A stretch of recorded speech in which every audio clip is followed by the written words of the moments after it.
It is 6:01. Good morning. I'm Jonathan Schaefer. It's expected to be a capacity crowd today at Nissan Stadium for the aforementioned Music City Bowl. The Vols face the Purdue Boilermakers. Kickoff at 2 with Vol Network coverage. Beginning at 12:30, the Buck Rising Show will be live from Nissan Stadium. Vols will be going for their 8th win of the season under first-year head coach Josh Heupel. Meanwhile, the 14th-ranked basket Vols without Kennedy Chandler and John Fulkerson fell at number 19 Alabama 73-68. Olivier Nkamwa had 15 points as 3 Vols posted double figures in the loss. Tennessee now 9-3. Taylor Lewan activated from the reserve COVID-19 list to the active roster. Titans could have their starting left tackle in Lewan and left guard in Roger Saffold back in the lineup Sunday against the Miami Dolphins. Kickoff on Sunday set for noon with Mike Keith and Dave McGinnis. With a win, the Titans would clinch the AFC South for the second straight season, remain in the running for the top seed in the AFC. And the Washington Capitals defeated the Nashville Predators 5-3 last night in D.C. For all your foundation repair and waterproofing needs, visit USSTN.com. Breaking news at once on your home for the Titans and the Vols. This is 104.5 The Zone.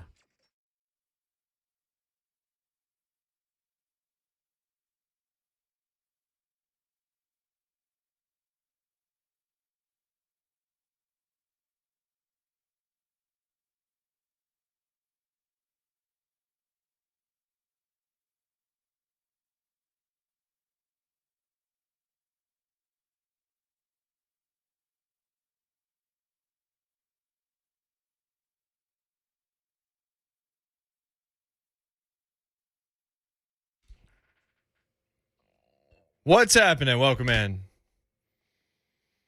JMart Ramon's the name of the radio program. It's a Thursday. There's 2 days left in 2021.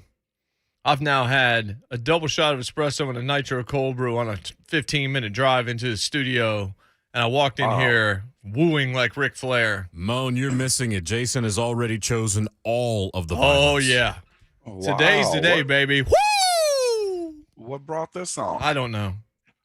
I am getting my car tonight, so. Oh, big flex.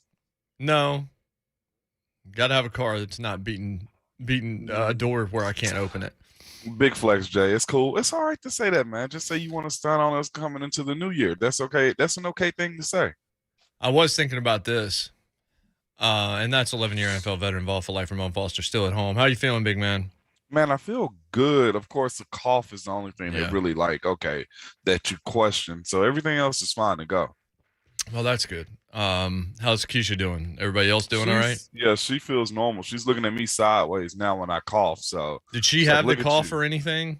Yeah, a little bit of it, but hers cleared up a little bit quicker than mine as far as the cough goes. But that's one I feel fine. It's the freaking cough that's the just boys. Like, okay. The boys good. Good to go. Yeah, right. yeah. The boys are good to go. Well, as long as it's just you that's sick, we're good. I don't really care. No, for real. Nobody cares about me. Just kidding. No, we're sort of kidding. All I'm learning sorta that. kidding. I'm just the fern, the ficus in the corner of the room half the time now, because everybody's there to see the baby. Yeah. And then they want to talk to. Then they want to talk to Abby, and then they want to look at me and be like, "Hey man, what's going on with the Titans?" I'm like, God, there's other things I can talk about. I promise you. I mean, I am multifaceted. Schaefer and I talked about this yesterday. Let's be real, though. Currently, right now, if I was in a room with CG, Abby, and you, it would be for me CG, Abby, and then you. Well, it'd be CG. I agree. Abby, Margot, me. True. Yeah, I'd be dead last. I was thinking about the humanoids. I wasn't thinking about the dog, but yes. Yeah. Depending on how aggressive Margot is, Margot might get first dibs at attention. That's true, because Margot's ratchet. Yeah. What's ridiculous is she likes one of CG's toys. CG likes one of hers. So CG starts like army crawling towards one of her squeak toys. And Margot grabs it just in time, turns around and glares at CG, then goes for one of CG's toys. I'm like, okay, the territorial...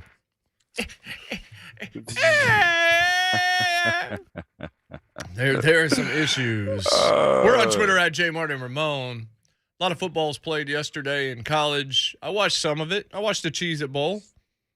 And I was thinking to myself, hey, man, back in mid-September, I'd have been all over this game because both those teams were supposed to be top 10 teams. They weren't by the end of the year. Now, it was weird because Clemson had this horrible year and they only lost 3 games. Yeesh. Yep. But what did you think that game looked like last night? Was that Clemson status, or is that where they're going to be? Just a struggling offensive team moving forward? I don't know, because I don't know what DJ's future is going to be. I think the whole thing hinges on what these new coordinators are going to do, because That's true. Dabo hasn't had to live in that universe before. So we're about to find out if Dabo can be a Nick Saban type that can handle losing that kind of amount off his staff. Yeah, Nick's looking at all his guys. Dabo saying, hey, hold my beer. Yeah. Hold my beer. Yeah, it's like I've done this many times, bro. And maybe they've even talked. I don't know. But and then last night the Vols shorthanded as all get out. That took my wind out of the sails. I was really excited to watch the game. Me too. Then I see Kennedy Chandler and Folke aren't going to play, and then I started watching the All Madden documentary. Did you really? Didn't finish it because CG wasn't having it last night, but that's usually how it goes. yeah, she wasn't having it. And Margot decided she wasn't having it either, so we only got through about 30 minutes of it. It's excellent though. Abby was riveted by that thing. Really? Yes. Well, the game I still had it on. It was worth watching. It was. They were up by 10 at one point in time before halftime, and then they, of course, they tied it up. And as of late of the game, that's when it really took away from them, man. Look, man, you got to play with who you got. But I thought Tennessee played their guts out last night. Played really hard. Yeah. Eventually, you do have to have dudes. You do. Alabama had more dudes last night. Is what it came down to. But that was not some kind of embarrassing blowout or anything of that nature. So that's no excuse making or anything on it. Heck, they played like heck they were starters. So hats off to them. SEC play is going to be real interesting for every team, man. Yeah, it definitely is, and it's a deep conference. Yep. We got to see Bob Stoops showered in Gatorade last night. Maybe the last time. I don't know if he's coming back to coach or not, but that was kind of cool just to see him back with OU for one night. That was fun in a game that like everybody was not playing in the game.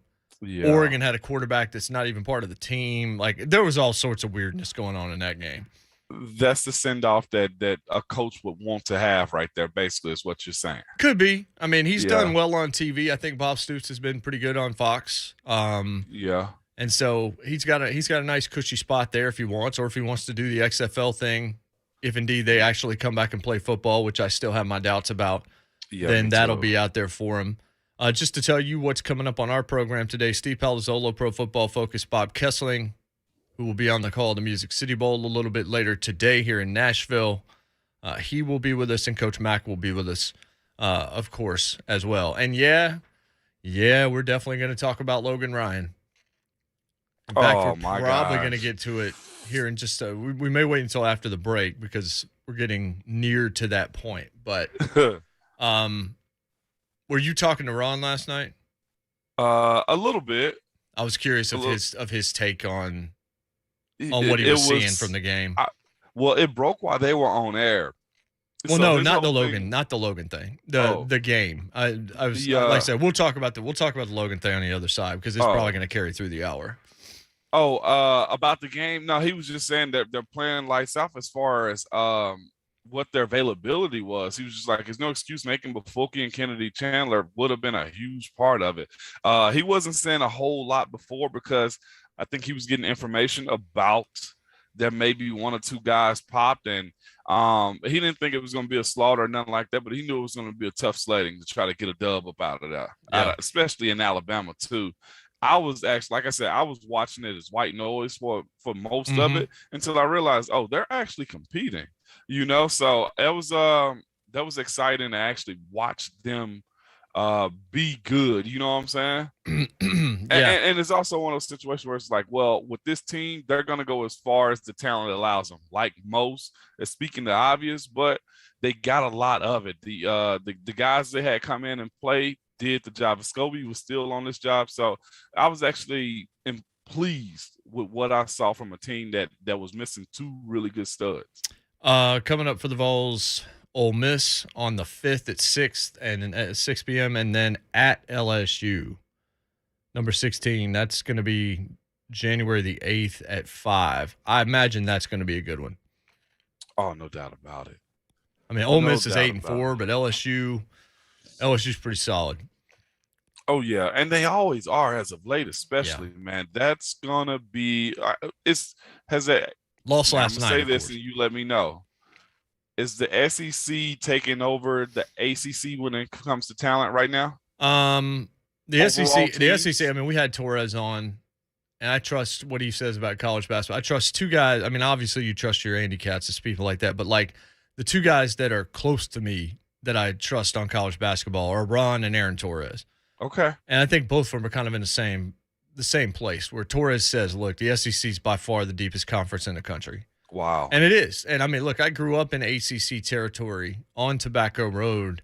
North Carolina's not exactly North Carolina right now. They haven't fallen completely off, but that's a work in progress for Hubert Davis. And then Yeah. Duke is still Duke. And now we're about to find out after Coach K leaves whether or not they're going to have any kind of a step back. But you look at it just doesn't feel like the ACC anymore. I've said this before. A lot of people don't get it, but if you grew up in an ACC before Florida State was even in the conference, which I do, when I did, and now Maryland's not there, but Pittsburgh and all these, there, it just doesn't feel like the same conference. It seems like you did get better in basketball a little bit, but some of those teams haven't been all world. They've been kind of second tier. I think right now, here's the biggest thing for the SEC. The SEC coaching talent dwarfs everybody else in the country. Yeah. That's why they're getting guys. When you've got Cal and Rick Barnes, and even though you can't stand him, Will Wade, and by you I mean me, and Pearl, and certainly Nate Oates. Yep. And Musselman at Arkansas, even Kermit Davis at Ole Miss, who was a longtime great coach here at MTSU. Like there's a tremendous amount of coaching talent in the conference. And when you get coaching talent, that then usually trickles down to what's on the floor. And that's what you're seeing. And I didn't mention everybody in the conference there, but there's a plethora of really good coaches across the SEC, and that's paying dividends with top 10 teams, top 20 teams, teams that can go deep in the dance, and good recruiting classes. That usually is how it works. And that used to be the case with SEC football, and it still is, but SEC basketball has stepped up to the plate, and there have been some spots that are opened up. There was once an ACC with Coach K, Dean Smith, Bobby Crimmins, Gary Williams. Like, I mean, I could keep on going here. Jim Valvano. All of that was happening at the same time. Like, that's not exactly what you're seeing now, and the SEC has kind of become the old ACC when it comes to coaches that probably going to be there for a while that are incredibly talented, driven, and know how to win. And so I think that I think the conference is in an outstanding place from a college basketball perspective. Not in an outstanding place. You know what's wild though is I know. But even on the SEC, what exactly is it doing? Pretty much football, now basketball. It's on its way up. And baseball, and we already baseball, know. Yeah, absolutely. It's That's the conference. Like, Sankey owns college sports right now. That's what I was getting to. Like, what is your other conferences doing, man? Well, I mean, Olympic sports in the Pac-12, and there's some. Obviously, there's some other really good teams and really good conferences, but the SEC right now is dunking on everybody. When we come back, Logan Ryan. Whether it's worth talking about as much as we're probably going to talk about it across all the media in Nashville today. And what did Big Jeff have to say after it? What does Darren Bates had to say? It's all over the place. Wes. Yep. We'll be right back. It's JMart and Ramon, 104.5 The Zone.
Welcome back, JMart and Ramon, 104.5 The Zone, barreling down the last couple of days of 2021. I saw a tweet yesterday that was just in one word, describe your 2021. Yeah. How would you answer that one, Moan? Petty? Yeah, that's what I thought. Yeah. Y'all petty as hell. Petty. Adjusting. There you go. Ever changing. I said one word. I know. I was just trying to give you multiple one words. That doesn't that is a demerit. Multiple one. One of one, except for the other five. Devil's in the detail, baby. Schaefer, I hesitate to ask. Poop fest. That's your 2021? No, it's more like this one. I'm logging off of my life Yeah, right now. That's not one word either. Poop festival. That was a compound word. No, but not what you just played. Go ahead, Moan. Mine busy. Okay. Busy. Y'all know from Small January flex. all the way out. Yeah. No, it was busy this year. Big flex, sorry. I've got one for you. Yeah. I've got one for you, Jason. I knew that was coming. I knew it was coming. Yeah. Screw all of y'all. Oh, Pretty much. So Steve That's always Palazzolo a actually motto. not going to join us today. He's on vacation. Boo. Priorities, Mentions- Steve. yeah, Steve. You, Aaron Rodgers. He's disappointed because Tanier went to a place yesterday he could never hope to What? duplicate in terms of hate. Yeah, That's what we Steve been got. playing nice guy role lately. I don't know if I like that. Not We need to comfortable with text Sam Monson. Sam, come in with your usual awfulness. Sam would. Sam really doesn't care. I feel like he's super comfortable at the company. He's probably got a bonus or a new position lately. Yeah, he really doesn't care. He'll do whatever. No, he will, including be at the end of the rainbow with a pot of gold. You silly. You gonna let that grown man be a leprechaun all his life? Because he looks like a leprechaun. Sounds like And one jokes too. about it. So, This is no, go ahead, Mom. What were you saying? no. I was just gonna say. So we're just gonna continue to call him the adult version of a leprechaun. I'm okay with that. Yep. Leprechauns are adults. Yeah. Are they? Yeah, it's like hobbits. It's I not thought like they were. Bilbo Baggins was not 5 years old I just was because not he was expecting small. this today. All right, let's stop before some real leprechauns call the show. 625 Bilbo Baggins reference. So I got to tell you, Friday we were at church at the Christmas Eve service, and next to us is a couple that has 4 kids. All of them are between 5 and 0. There's one that's almost a year old. What? And it was a boy, but it was behaving more like a gremlin after midnight. It was all over the place. Golly. So- it. He's wearing like this, the baby is wearing this. The baby's cute. It's got giant eyes. And it's got like this one-piece outfit on and no shoes. I don't know that baby didn't have bigger feet than me. I wear 13s. That baby might need your size, Mom. He might need a 14, but he was wearing this one piece without shoes. And I kind of leaned over and I told Abby at one point, I'm like, that baby looks like an orphan from a Disney movie in 1955. Oh my! Like an orphanage. You know what I'm talking about? Winking, blinking, and nod style. Like all that was missing was the hat, was like the sleep hat, the nap hat, Rip Van Winkle. It wasn't. And she just kind of stares at me like I've said something offensive. And I'm just like, no, I'm just saying the way he's dressed like he's playing an orphan in a Disney movie. Wow, Jay. Obviously, he's not an orphan. His lovely parents are right there.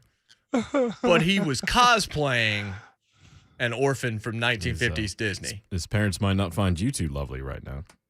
No, Jason. Oh my gosh! Just be lucky that baby wasn't wearing Black Force Ones, all right? Dude, Pretty much. baby It's wasn't pretty wearing much socks. Turd Thursday now, Shay. Because they don't make socks that big. All right, so speaking of just random side swipes, Logan Ryan yesterday. Let's let you hear what he had to say as part of a Giants media availability. Fans are upset. They're angry. They're disappointed in the season and really the last few years. I'm wondering how much you and the players in general realize it, hear it, or talk about it even at all. No, we realize it, and it's just not okay. Their reaction is okay. What the product isn't okay right now, and I take that to heart as a leader on this team. I haven't felt like the preparation and the work has always generated to the results on the field, and I understand that, and I take my share of ownership on that. I just try to symbolize the way to play and how I play and control what I can control. I can't control the positions I'm putting on the field. I can't control the score all the time, but I just try to play every snap hard, especially last game, finishing that game off and stuff like that. But no, I understand that we have a great fan base, a ton of tradition. It's a privilege to play here. I played in a franchise in Tennessee where the fan base was non-existent. Like, you couldn't even get fans to the games. You had to put tickets half off to get fans to the games. So I understand the tradition of this area, the history of the NFC East, what these rivalries mean with Philly and Dallas and the Washington football team. It means a lot. I mean, it's what people talk about day in and day out. So I'm here to be part of that change. I'm here to demand better. I'm here to play better. And I'm here to hopefully going forward start bringing some of that championship and playoff habits to the team, because I believe you need to have that before you actually make that. So I'm trying to be a part of the solution the best I can. I take it very seriously, and I hear what the fans are saying. I understand the frustration, and I'm equally as frustrated. So I'm going to try my best to finish this year off right and go into next season and look for changes. That's Logan Ryan. That was all of it, so that you could get it in the context of where he was saying it. Do you have the shorter cut, Jay? All right, let's play the shorter cut that's just relevant to the Titans portion. Here's Logan Ryan. No, I understand that we have a great fan base, a ton of tradition. It's a privilege to play here. I played in a franchise in Tennessee where the fan base was non-existent. Like, you couldn't even get fans to the games. You had to put tickets half off to get fans to the games. Okay. All right, so that's it. And, of course, it ignited a firestorm. And I was looking it up just to make sure I had it right. He was here for 3 years. 2017 through 19. Before that, New England, 2013 to 16. And now with the Giants. He was with a team that was winning at the highest level in New England, that won a Super Bowl, and we know how difficult Foxborough is to play and how those fans are. Moan, you can speak to it, but we've talked about it on the airwaves before. It's not a fun place to go if you're a road team. Those fans are pretty rough. They're pretty rough. Before the game, during the game, after the game, during the week, it's a rough place to be at for sure, Jason. So then he goes from there to Tennessee, and this is Tennessee 17. What was happening in 2017 for the Tennessee Titans? I got it pulled up right now. Got it, Shay? That was the malarkey year where they ended up going to the divisional round against the Chiefs. Okay. Yeah, they went 9-7. They had actually 6 Pro Bowlers and 2 All-Pros on that team too that year. That was kind of the year they were coming. Yeah. Yeah, they were 9-7 in 2016. And then, of course, Mariota had the magical play against the Chiefs, and then the divisional playoff game against the Patriots, where they really got waxed in that game. But that was also where Corey Davis had the big touchdown catch. And so things were starting to launch. Then they were 9-7 in 2018 as well. Yes. And then in 2019, they were 9-7. And so to that 17, because I got it pulled up right now, there was a bunch of win-loss, win-win, loss. There was no rhyme or reason to the season also. Like, there was skids open up the season, losing to the Oakland, which is Logan Ryan's first year, losing to Oakland, 1-2 in a row, lost 2 in a row, 1-4 in a row actually, lost to Pittsburgh, 1-2 in a row, lost 3 in a row, and then beat the Jags. And that's what the Titans have been for a long time. That's why last year was so frustrating to watch for many fans, because you would drop that weird game to the Bengals kind of out of nowhere after you had been doing good things. And that's why, and you've heard Cousin Mike say this, you've had other callers that have said this too, it's from week to week. And I even said on the air around this time, actually, when I was doing the Big Six very early on, I was picking games by flipping a coin on Friday. Okay. In the final segment, because I didn't know what was going to happen on a week-to-week basis because you just could never tell with this team. It was kind of the running joke. It's just like they can lose to anybody, they can beat anybody, and that's just kind of been sort of the identity of the franchise. But he was here as the team was beginning to rise, but Mularkey took over for Wisenhunt, and you had Rustin Webster as the GM. You know, he would at this point in time, and this is the part about this that's kind of double-edged. What Logan Ryan is saying factually is not inaccurate in terms of going to the places, because when you guys came here, it often was a home game for you. You know what? I've had that conversation time and time again, like multiple times. So Wes and I both are NFLPA reps. He still is, as a matter of fact. He's the player liaison to them right now. And Wes and I have had this conversation. It's like, bro, one of the most embarrassing things is when y'all came in here and not only ran for 200 yards, he's like, but the whole lower bowl was y'all. He was like, man, I hated seeing y'all just take over the stadium like that, meaning the Steelers fan base. And I was just like, well, I didn't know any different because our fans travel like that. And I think that's where Logan is kind of taking. He probably remembered that stuff more than anything. Like, again, you can't tell a person what's not their truth if there's, proof of it being there. And again, the biggest point to him, Jay, and what y'all, we're all going to talk about is it's not the entire fan base. Like we've had people call in this year and say, don't sell your tickets to the Bills or don't sell your tickets to Team X. That has happened this year. Yes. At this time, though, I remember when there were big time opponents, people would get on the airwaves and say, hey, come on and show out. Let's not make it a road game for the home team. Like, that stuff used to be said. So Logan Ryan, while he was here, what he's saying is not inaccurate. But, and we kind of talked about this in our show chat yesterday, he ended up, while trying to sideswipe the organization he's still bitter with, he went after the side of it that had nothing to do with his exit from here. He went after the fans that loved him, that rooted for him, that hated when he left. A lot of them hated when he left. And we talked about last year, one of the things that was missing was veteran guys like that had won, that could be leaders potentially on the field for you. Exactly. So it's not as if the fans wanted him to leave and wanted Jarrell to leave and wanted Delaney Walker to leave. All those guys at different times have said things unflattering about the Titans since they left. Jarrell was hurt. We knew that because when he came back and retired, it was very obvious he never wanted to leave. He wanted to play his whole career here and retire. And he didn't get that opportunity, even though he really never suited up for Denver. In all honesty, it never really happened. Then he retired here. And you could tell then he loved this community. He wanted to be here. Delaney. I think Delaney wanted to be here, and Logan certainly did. That's why after he left, I couldn't find the quote directly, but I remember him saying when he was still looking for a team before the Giants signed him, he's like, I'll play for anybody in the league except for the Tennessee Titans, as the strobe effect has begun in the studio for me right now. Drinks are now half off right now behind the velvet rope. Love it. Yeah. So he's bitter with the organization. And that's okay. I think it's kind of, at this point, dude, it's a business. Yeah. They moved on. You were a cornerback that had lost a step. They should have, if they could have, they should have made you a safety and kept you around. They didn't. They had other guys that they were able, or had moves that they were willing to make instead. You went to the Giants, you became a safety, and you've been good with them.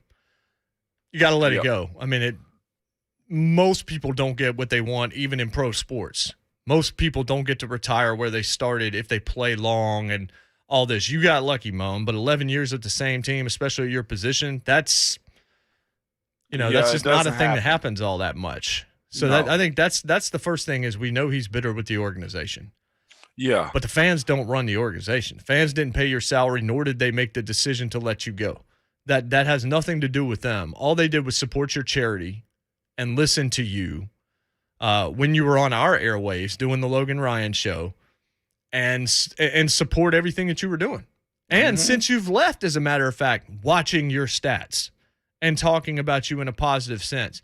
The one group of people not to sideswipe was the one that you sideswiped, and I don't think you meant to. I don't think you meant to say anything about the fans. What you were saying, I think, Moan, you tell me if this is how it read to you. The way it sounds to me is this organization sucked so bad that they couldn't get the fans out. It wasn't about the fans. It was mocking the organization for not having the support in Nashville. He was trying to, again, take a veiled shot at the organization he's bitter with, but it came across like he was coming after Nashville and coming after the fan base. Oh, no doubt about it, man. And I think that part of it is what's happened more than anything, Jay, is it was more business than it was personal to the fans, because the fans don't control all of that type of stuff. You know what I'm saying? As far as being able to get people in or not selling tickets to the opposing crowd and stuff like that. Like that was a bad look. And then again, you got to look at where he came from also. His second year in the league, he won the Super Bowl.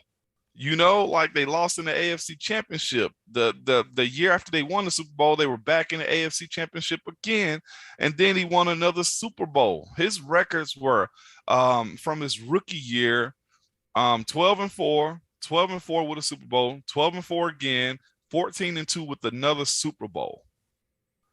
So, and I think that reality check for him was more of that, like maybe he saw the way at the time.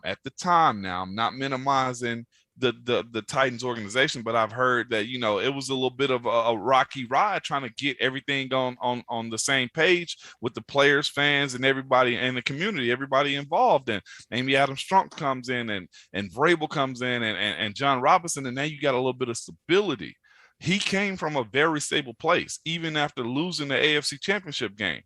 And then he comes here and you see things different. I had a long conversation with a teammate last night, and we're up against the break, Jay, and I'll explain some more of that after the break on the conversation I had with a buddy of mine, man. Yeah, and I see we got Goody Mike, we got Gerardo, we got Caleb. We're going to get to all these calls. We knew this was going to happen. Palazzolo picked a good day to miss because we can talk about this into the next hour of the show. I will tell you this. If this really upsets you personally, he's probably not talking about you. I will say that. Not trying to defend him, but he wasn't suggesting that you suck as a fan. He was saying that a lot of times that stadium was filled with the other crowd or with nobody. That crowd was not sold out. This was not the old Adelphia Coliseum. And I tweeted out, I was just like, one of the best things that Vrabel and John Robinson have done is increasingly brought people back to the stadium, made them loud again, and made you, if you're old enough, remember what it was like in the McNair era to have a really loud, passionate, in-person fan base. And Logan Ryan hadn't been here for that for the last couple of years. We'll come back. We'll dive deeper. We will take the phone calls that are on hold, and we'll get more from Moan first when we come back. JMart and Ramon, 104.5 The Zone.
No, I understand that. We have a great fan base, a ton of tradition. It's a privilege to play here. I played in a franchise in Tennessee where the fan base was non-existent. Like, you couldn't even get fans to the games. You had to, have to put tickets half off to get fans to the games. Oh, yeah? Well, the jerk store called. They're running out of you. Man. Again, the problem there, a couple of different things. And we're going to keep talking about it, and we're going to get to the phone calls.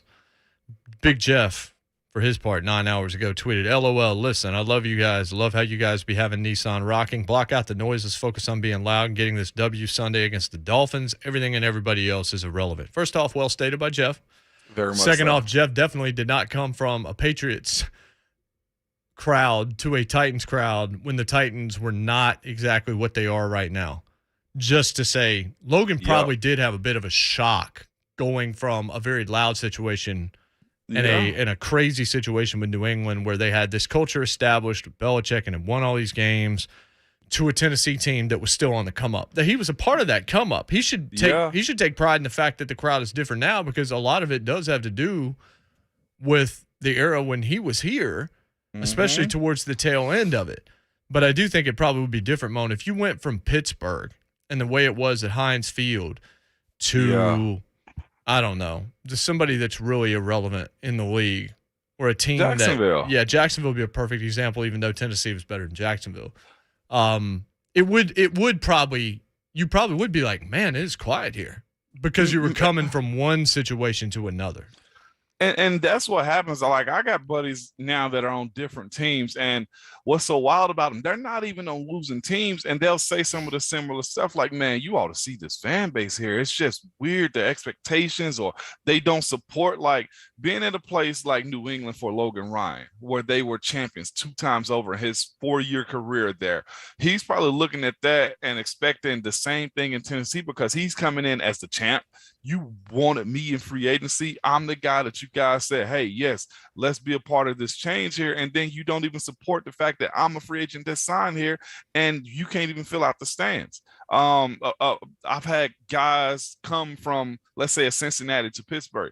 They'd be like, dog, the support here is crazy. And it'd be one of our lowest, like attendance type of years. Whereas in a place like Cincinnati, it was just like, man, they come whenever it's a big game. He was like, when Pittsburgh came to town, then we sell out the stadium. And I'm sure that's probably what Logan felt whenever at 2017 season, when, let's say, Houston was hot at the time, or you had the Colts who was still humping pretty good, or Baltimore. Like, those were the times that you sold out games. And when it was, you playing the school of nobody showed up in the same fashion. That would rub players the wrong way. I'm not saying Logan is right. I want to hear from what they got us, from what the fan base has to say on that type of support. What were you saying before the break you teased? Let's do that. And I see Goody Mike, Caleb, Eric. If you're on hold, we're rolling through the calls. It may be after the top of the hour. I'll tell you that right now. But we are going to roll through a lot of calls. We're just getting our thoughts out.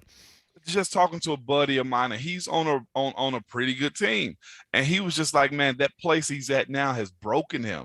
He's just like, from the culture and how the coaches pit the players against one another, how the fan base expects so much, and then they don't want to support on anything else other than, just watching you win. If you lose, you're the worst in the world. And he was just like, man, coming from Pittsburgh to this place, he's like, I didn't appreciate it much. And I got to think to this guy that's on that team.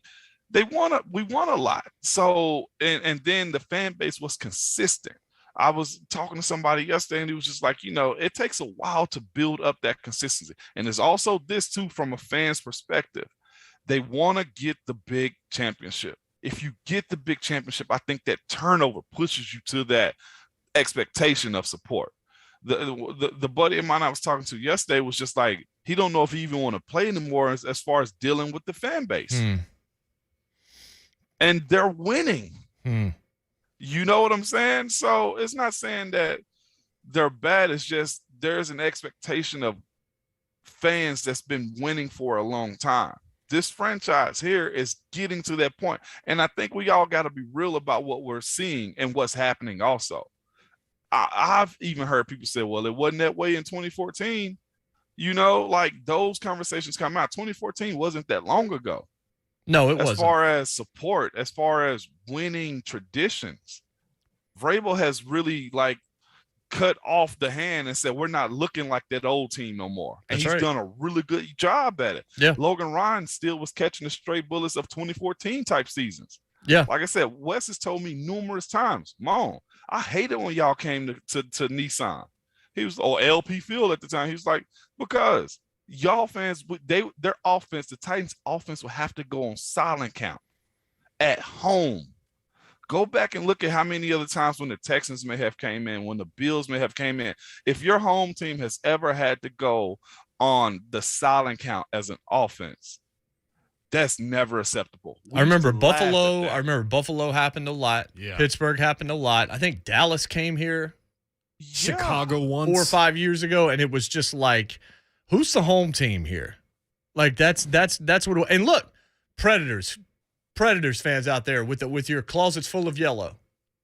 You remember a time when the Blackhawks took over Bridgestone Arena. Well, the Red Wings. And Detroit and Philadelphia and a lot of those kind of older teams that have been there that had seen success. All of this is more recent again because you had fallen off the relevant map for such a long time as a Titans fan that people were just sort of, what's the word I'm looking for here? They were ambivalent. They were just kind of. They were apathetic. Apathetic's a word I couldn't find. That's it. That's Schaefer being his perfect self. They were. Apathy is the worst thing that you can have as a fan. Like, I know you don't want to be 2-14, but at least you're going to be passionate at 2-14 because you're going to be angry. We know that in sports talk. A team that's like 7-9, 8-8, and now of course 9-8, all that kind of stuff. Those are the teams that annoy you. Because that can breed apathy, or even worse, like a 5-win team. Yeah. That's brutal. I would almost rather you be a 1-win team because you guys are going to have some takes, bro, or 12-5 kind of stuff. The other thing that he said, though, is the tradition of the conference. The AFC South is still relatively new. Nobody really can compete with the NFC East as far as rivalries, expectations of winning. Like the Cowboys ran that score up on Sunday night because they hate each other. The rivalry is that real. Yeah. So after the break, we start running through the calls. We'll go Goody Mike. We'll go Caleb. We'll go Eric. If Gerardo calls back, we'll go him. We're going to let you guys comment, and then we'll comment on what you have to say after the headlines here on 104.5 The Zone.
7:03, good morning. I'm Jonathan Schaefer. Taylor Lewan activated from the reserve COVID-19 list to the active roster. Titans could have their starting left tackle in Lewan and starting left guard in Roger Saffold back in the lineup Sunday against the Miami Dolphins.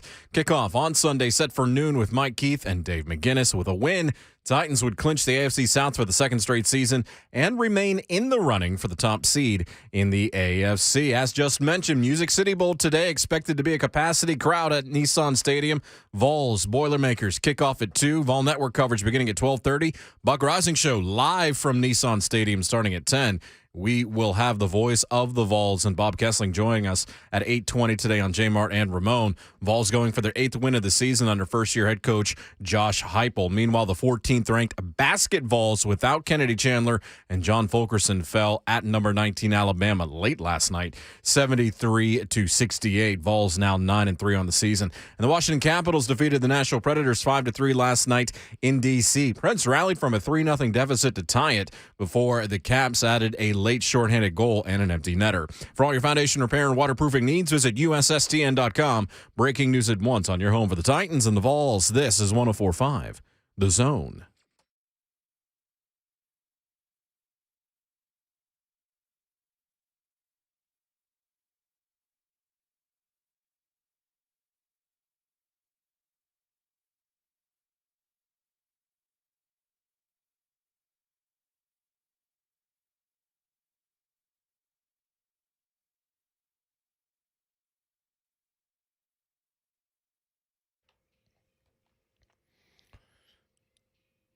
What's happening? Second hour, JMart and Ramon, 104.5 The Zone. 2 more days left in 2021. And then comes 2022. And 22 might have relevance within a couple of weeks into that month. Maybe a return. We'll see. Winter is coming. It could be. It could be. 615-737-1045. 11-year NFL veteran, Vol for Life, Ramon Foster, Jonathan Schaefer, I'm Jason Martin. This is JMart and Ramon. On Twitter, at JMart and Ramon. At Ramon Foster, at Schaefer on sports, at JMart Radio as well. I'm going to repeat this real quickly, and then we get to the calls. If you took it personal, what Logan said, don't, because he wasn't talking about you. Here it is again. If you miss Logan Ryan, we'll just play the relevant portion here. Here's Logan Ryan, what he said yesterday as part of a Giants media availability. No, I understand that. We have a great fan base, a ton of tradition. It's a privilege to play here. I played in a franchise in Tennessee where the fan base was non-existent. Like, you couldn't even get fans to the games. You had to put tickets half off to get fans to the games. So if you went to the games, he's not talking about you. He came from New England, came here, hated the way this situation ended with the Titans, is bitter with the organization based on what you saw after he left.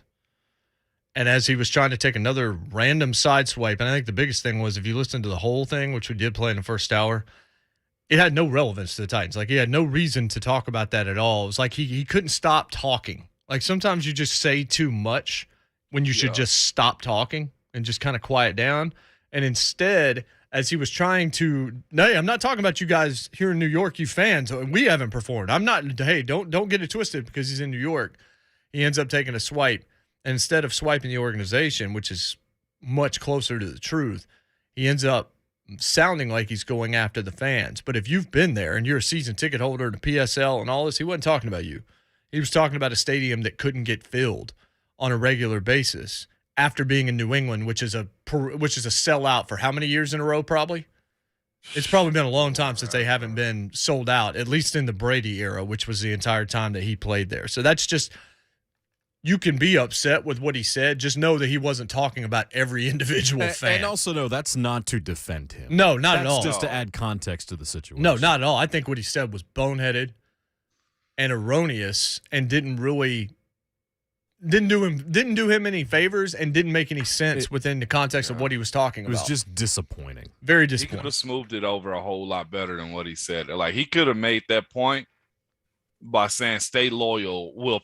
I promise you we'll be right at some point, you know? Oh, I absolutely agree with that. So let's go to the calls. Goody Mike in Cleveland. What's going on, brother? Hope your Christmas was good. Yeah, it was, lonely and quarantined. Yeah. And, just in the room, chilling, solo. You did. My old lady in the doorway. But Ramon, how you feeling, baby? What's up with you? Man, How you feeling? whole lot better. Just the cough, man, is the only thing. And just, hey, doing my time, same as you did, Mike, doing my time. I see you, man. Well, like I told you, man, I keep you in my prayers. You too, Jay. Appreciate Y'all it. know that. But, all right, so let's get to the task at hand, man. Let's talk about this because I'm going to try to be quick. But, Ramon, you kind of touched on this earlier in the season. I mean, it's a double-sided sword what's going on. Us Titans, we don't keep our homegrown guys. True enough, Logan is not a homegrown guy, but he did become a leader of his team. We didn't figure out a way. I don't even think we went to. He was probably one of the players that we didn't go to figure out if he would take less money to stay here. And that's been the narrative for the Titans for a few years. You know, I think that's one thing about it. I think that's why so many players, Jason, like you said, so many ex-players that come out and be upset with the Titans organization. This is in our DNA also. This goes back to McNair. Where did McNair play? Who was the last team McNair played for? The Ravens. He's forever known as the Titans. We're always going to love him in Tennessee. But even with him, when he left Tennessee, there was rumors swarming left and right on why Tennessee, why he didn't stay. Even at his funeral, what was the jersey that was there? A Ravens jersey, not a Titans jersey. This is like in our DNA right here. So I'm not even upset about what he said because I think there is some truth to what he said. Because I'm in my mid-30s, cats younger than me also, we are becoming a more loyal fan base. But the people older than us, they grew up Steelers fans. They grew up Dallas fans. They even grew up Jets fans. So when the Titans fell off and started sucking, what did they do?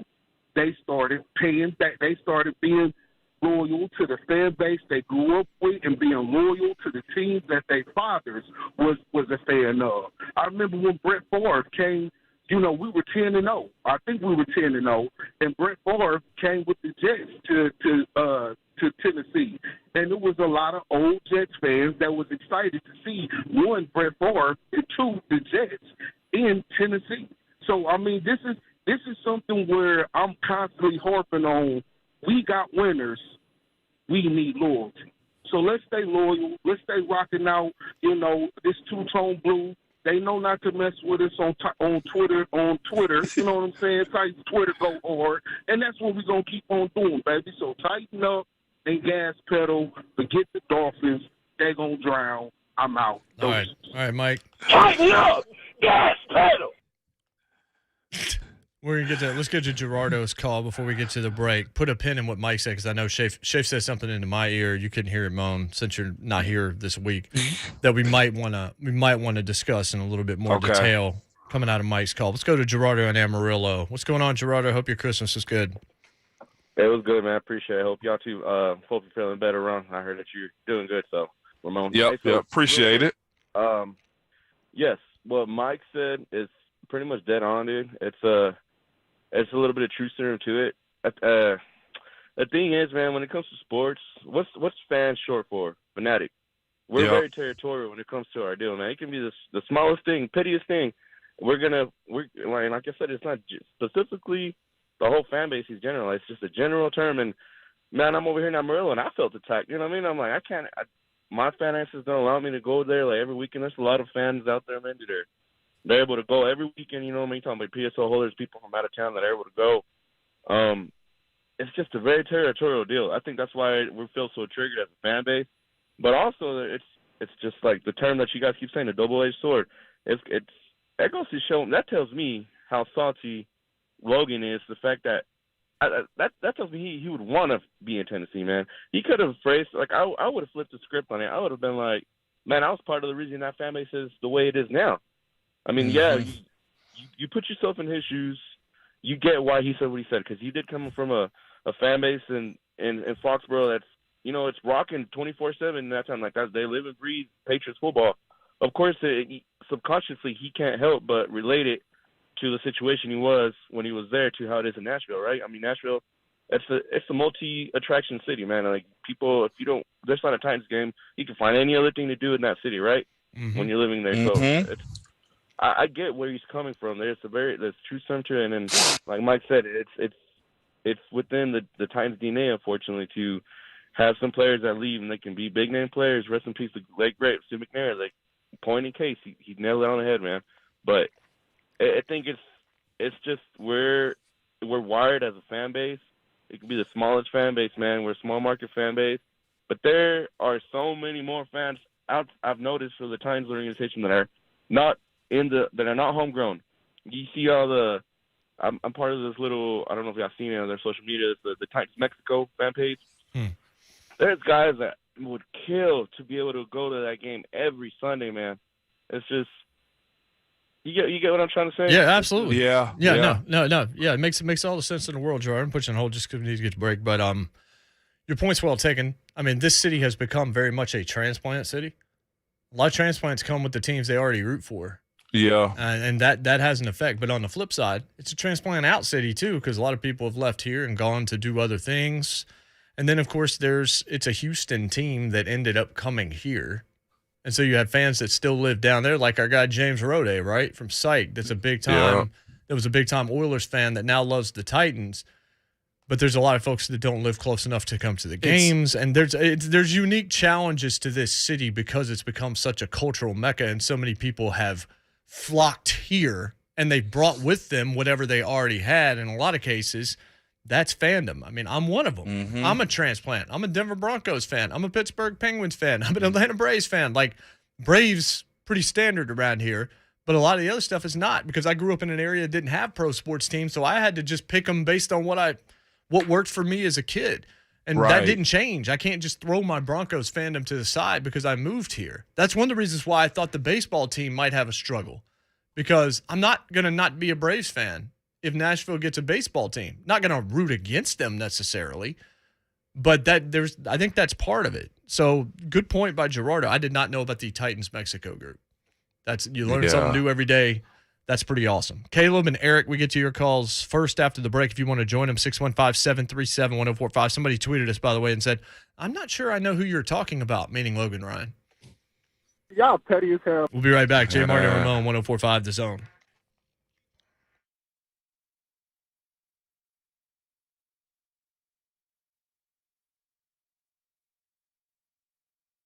Hey, so we are 2 days to the end of the year.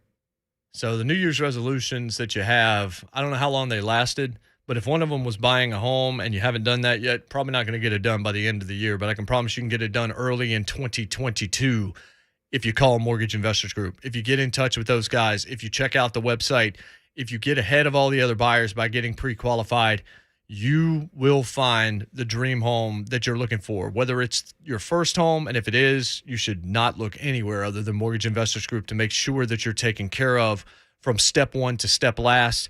Whether it's your fifth home, your forever home, they're committed at Mortgage Investors Group to helping Tennesseans just like you fulfill your dreams of home ownership. Their mortgage experts will find and structure the mortgage to best fit your needs, best achieves all of your goals, because they want to be your home loan lender. If you're not really looking to buy right now, you want to lower your current home loan payment, they got you that way too. Let Mortgage Investors Group do the work for you. The website, migonline.com. migonline.com has all the advice you need to get you started. Or you can text MIG to 31399. The letters MIG to 31399 to get pre-qualified. If you get pre-qualified, you'll get moving. You go to the website, you're going to get ahead. migonline.com for Mortgage Investors Group. Equal housing lender, license number 109111.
JMart Ramon, 104.5 The Zone.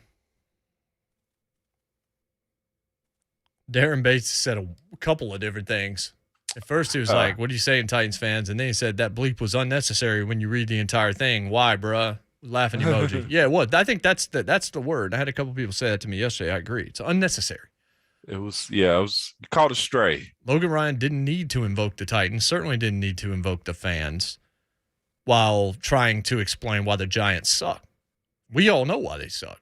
Yeah. Because their general manager's terrible and has been for a while. And they've made multiple bad decisions with quarterbacks. Probably kept Eli too long. Drafted a running back when they didn't have their quarterback in-house, which you simply cannot do. And have made bad decisions, like left and right. And they've underperformed now for years. Yeah. So he's trying to say, look, we're out there. I'm trying to do everything that I possibly can, all this. But it's not you fans. It's not you fans. Not like those people in Tennessee who didn't show up.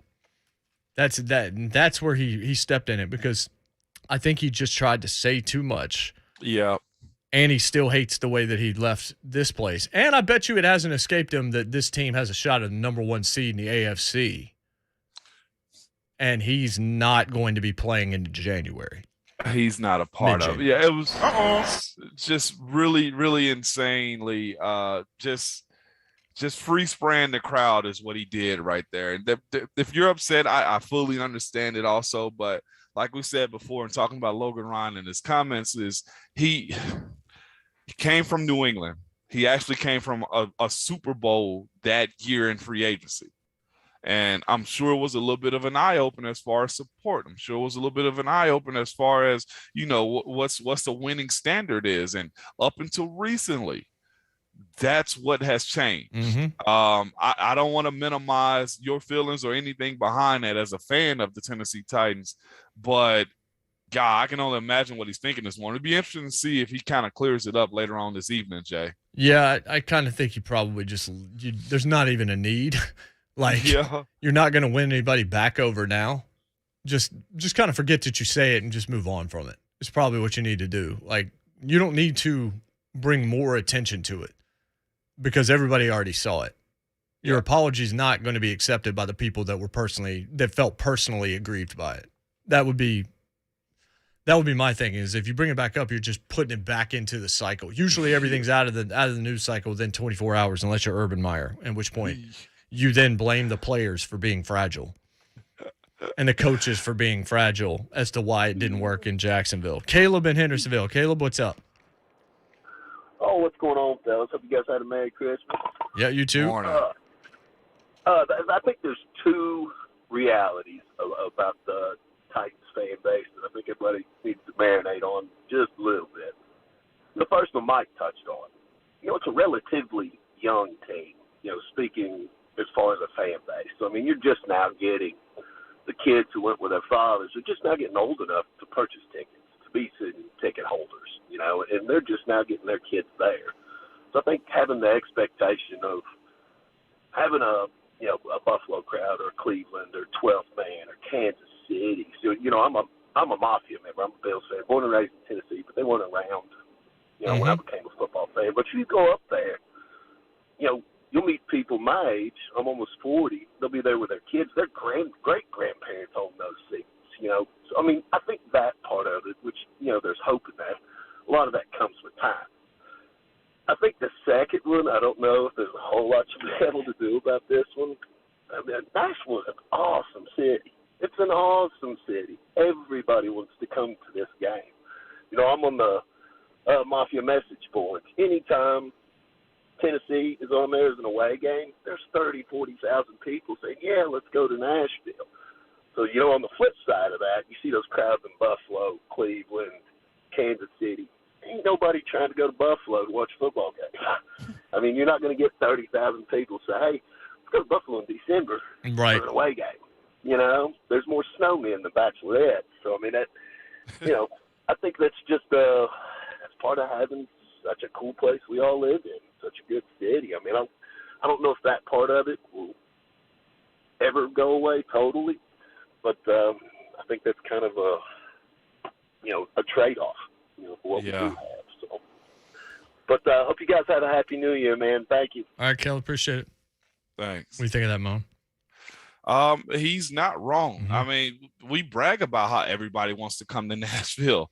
We brag about how, hey, look, it's a good time here. It's an entertainment city. We've all been lobbying for our own personal events to come here, whether it's WrestleMania, whether we want a Super Bowl, the thought of having that here, all of that means something. Heck, you got the MLS team here and everything. So he's not wrong. I've heard people saying that anytime we were coming here to play, Nashville was one of those hot spots. Geographically, it's close to a lot of cities that have NFL teams, and teams travel here. I told you when I was coming back, coming back from this earlier this year on the plane, we were in Florida. I mean, we were in Atlanta and just watching people fly in for the flight. I mean, for a game that day.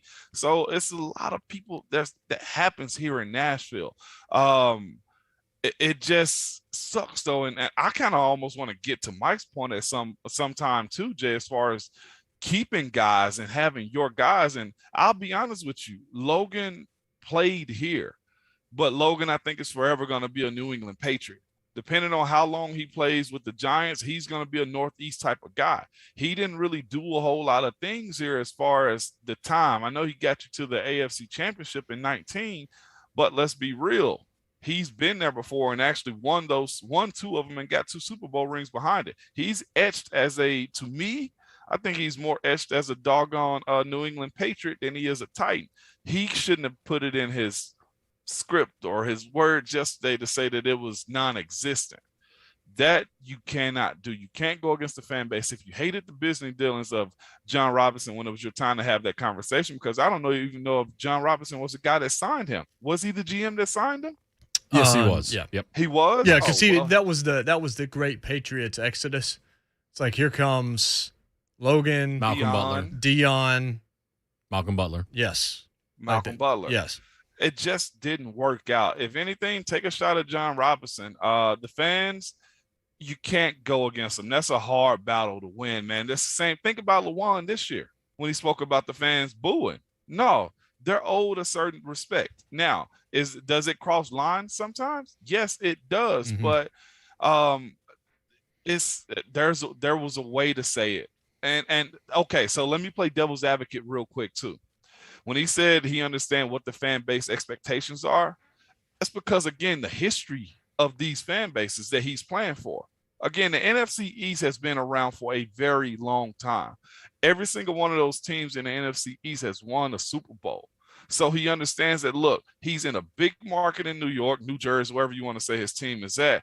He's at a place that's got a rich history, recent history of winning a Super Bowl too with Eli, and they've done a lot of good things. If we say this all the time about certain teams, if Team X is good, and most of the time we say the Cowboys, that's good for the NFL. Heck, if the Giants are good, that's good for the NFL, and I think that's what he's seeing. I'm not minimizing what he said, but what I'm saying, he has some bases in which he made those statements. He just can't chop off the heads of everybody in the fan base as if there was zero support. So, Schaefer, we were talking during the break about Mike's point about not paying guys, letting them leave, the organization being cheap. And you push back on that a little bit, and I would agree with you. This team, I think, fancied itself and has tried to build itself more like the Patriots or the Steelers or a team that notoriously doesn't pay big-time money for a lot of guys. Doesn't mean you don't pay, but Derrick Henry got paid. Tannehill got paid. You did bring in Bud. You did bring in Julio. You found a way to kind of make that work financially. I think that has shifted in terms of paying some guys, but you're very selective about it. And when you think a guy is close to the end, I think the Patriots' mantra is always let him go a year too early so that you get value. That, to me, is what happened with Jarrell. That's exactly what happened with Jarrell. And so Jack Conklin left for big money to go to Cleveland and has played well. But you know what happened with Jack Conklin? Injury issues popped up again. Adoree Jackson, who? Have you even heard his name? I think I've heard it once this season. With the big money deal that he got? Okay. Logan Ryan, fine. He's playing with the Giants, and he's doing fine. Jonnu's done nothing so far with New England. Mm-hmm. Absolutely nothing. Mm-hmm. And Corey Davis is up there with the Jets. 3 of those players that we mentioned are in football purgatory in New York with the Jets and the Giants. Yeah. So saying that the Titans are cheap, I don't want us to compare the past handful of years to the Samari Roll, Derek Mason, Steve McNair situation because that team was in sheer salary cap hell. It's a different situation. The Titans got themselves into salary cap hell. That was their own mistake in doing that. So how all that went down is how all that went down. That exists in a vacuum compared to now, and that was also 15 years ago. Right. They paid Taylor Lewan. They paid Bud. They paid Ryan. They paid Derrick Henry. They're going to pay Zach Cunningham if he stays on the roster. They're definitely about to pay AJ.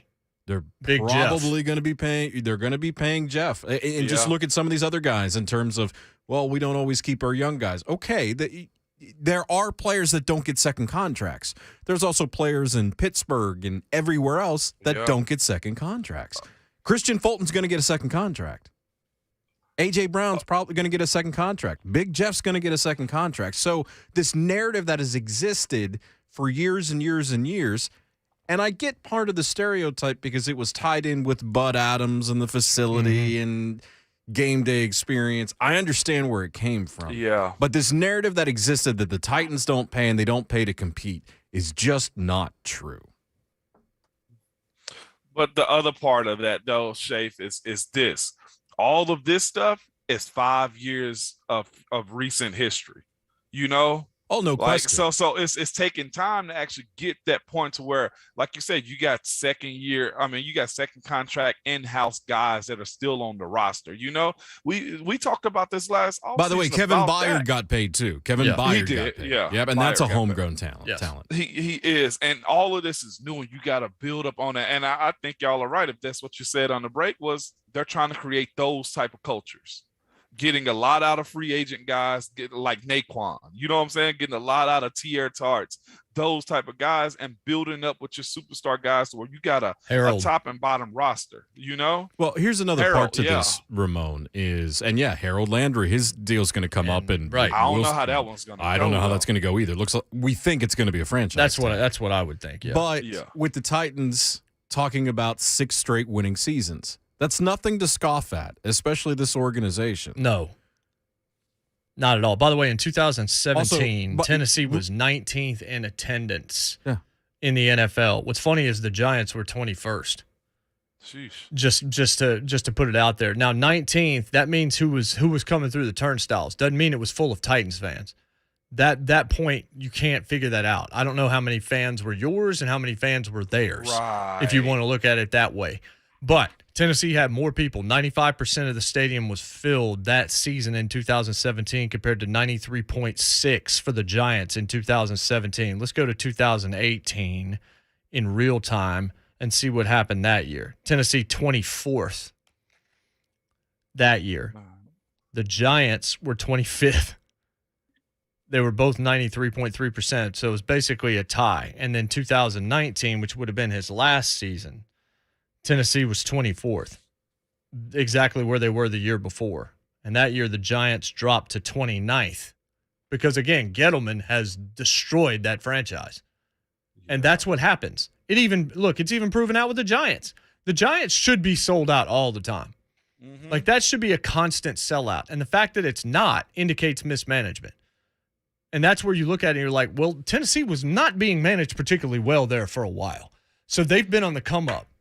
And again, maybe the biggest dub so far for Vrabel and the team and John Robinson is that people are coming back out to the stadium again. That people do seem to care again about this franchise. Yeah.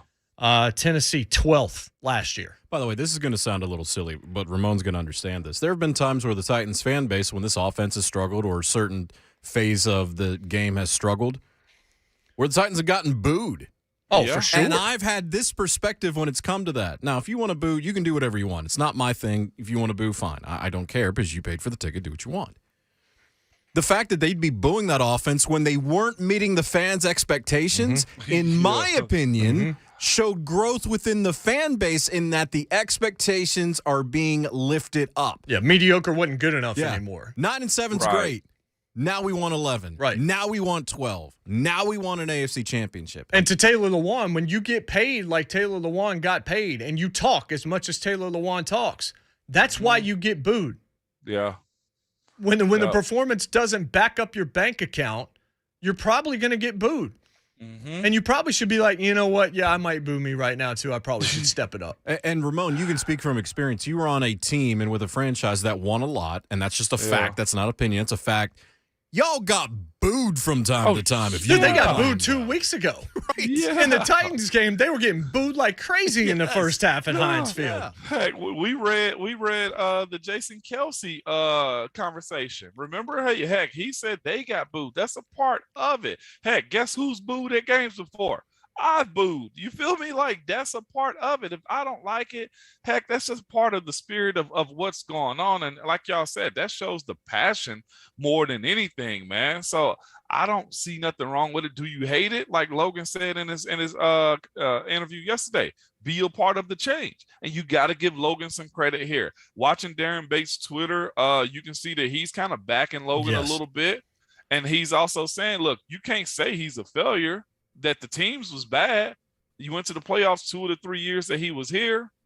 So he's got some stock in the change. He's got some stock in, being part of the solution to get wins on the field. It's just, I don't we'll see the attendance, the number, but we don't see what he was seeing in the stadium himself right now, as far as what colors were dominating the lower and upper bowl of Nissan Stadium. Before we go to break, part of it. There's 2 things to that. Number one, attendance this year for the Titans games has been outstanding. Yes, it has. And the passion of those that are there has been off the charts great. And secondly to that, of course, there's going to be opposing fans in your stadium. That's just going to happen. Rarely does that not happen. Hasn't happened much this year. No, it hadn't been the same. It really has not been the same. Now, there's pandemic and travel and all that other stuff involved, but it hasn't been the same. I think the Titans fan base at large this year, and look, I love arguing with y'all on Titans Twitter because you're crazy, and I love it. But I think the fan base, especially showing up at the stadium, and we even talked about it during the San Francisco game, they were loud. Yeah, I wish I'd been there for that. I talked to a couple people that had gone. They were like, what a great atmosphere that was. This is a fan base teaming for next level success. Yeah. And look, you see it. You saw it in Knoxville also. For everything that went wrong at the end of the Ole Miss game, we were there for that atmosphere. That atmosphere was incredible. This state will come out. I mean, the Predators became the one barn that you didn't want to go in if you were an opposing team, except you wanted to be part of the atmosphere, even though it was going to be thunderous coming towards you. It became one of those almost bucket list items for sports fans that had the money to travel. The Stanley Cup playoff run helped get the NFL draft in Nashville. No question. Wow.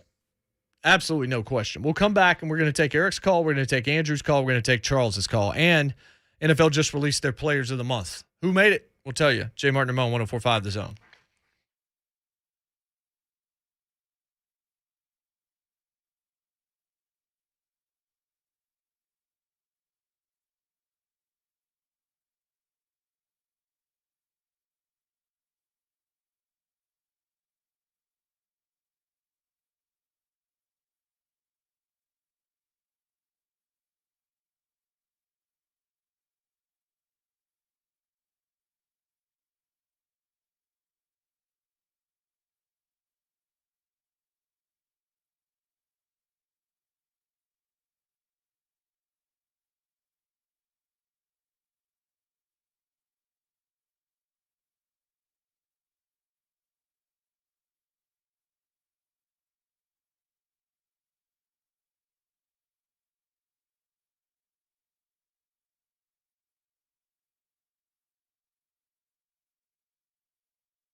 I'm the king of the world.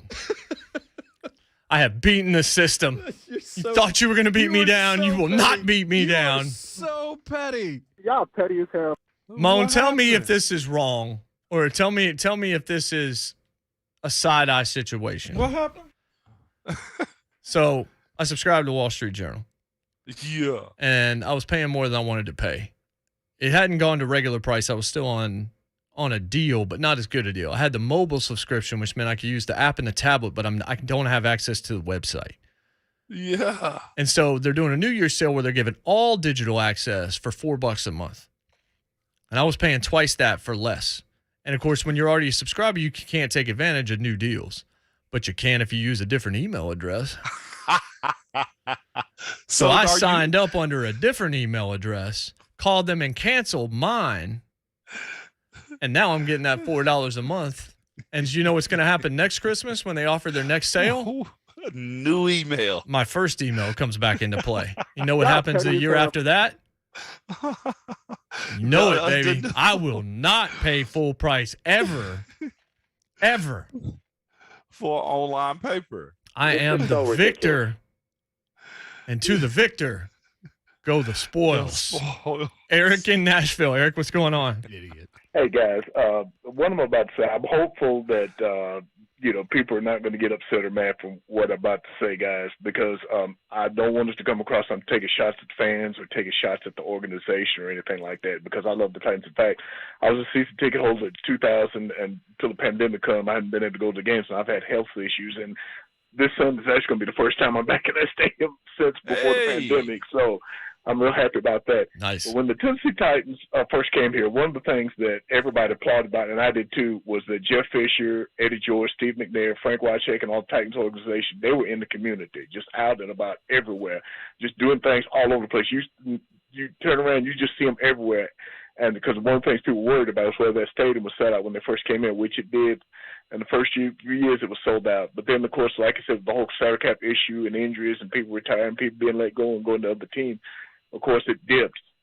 There have been issues about the fans being apathetic over the years. And some people have said, talking about the fact that, well, Titans fans, would be in the parking lot tailgating too long, and that's why they were late arriving the game, and talk about the fact they was leaving early. And other people was talking about the organization not opening enough gates and the whole issues with concession stands and parking and stuff that kind of got under some fan skins and everything, guys.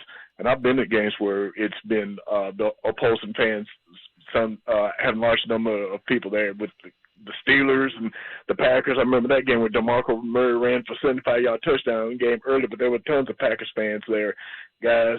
And some people just been real upset. And one of the other things, guys, and I don't know how you feel about this sort of issue, of course, that came up, of course, that there are a lot of older fans probably don't come to games anymore and probably will never come to the games anymore due to the fact that whole controversy of the American flag and kneeling and all that type of stuff, that turned off some fans who have said they would never come back to the stadium because of stuff like that. And it's just, I think, like you said, guys, this stuff like it is coming back. And like I said, I'm going to be back in the stadium for the first time in a while, but I just wanted to get your thoughts on the stuff like that, guys. And, y'all take care. Happy New Year to you, and we'll talk to you again soon. Appreciate it, Eric. Happy New Year to you, too. To that one point, I would suggest the vast majority of those people said a lot of things that they didn't actually do. They came back. Yeah, they came back. Not saying some didn't, and I'm not saying there's not convictions to be held and speaking one way or the other about the issue, because that's just not what we do here. But I think that most football fans, even if they quit on it for a little while, did come back. Uh-huh. They did, and that sounds crazy, man. We can hate all of our teams. Y'all heard me, what was this, Sunday afternoon when Pittsburgh was losing to Kansas City. I kept saying I was going to change the channel, and I kept watching. The same thing's going to happen as far as fans when something bad goes on. If there wasn't community support, just give it time. You know what I'm saying? People didn't like us being on the air initially, Jay. You remember how much flack we took the first month or so we were on the air, and you give it time and the product get a little bit better. Maybe we've gotten better. And then you turn that channel to where, man, I'll tune back in, or I'll start going back to the stadiums. That happens, man.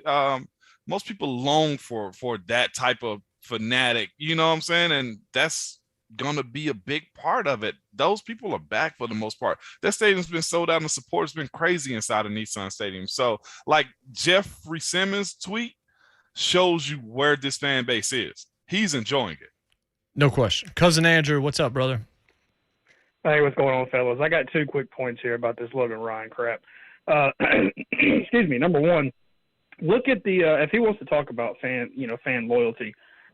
This team here has been in Nashville since 1999, so it's technically a 22-year-old franchise when it comes to being in Tennessee.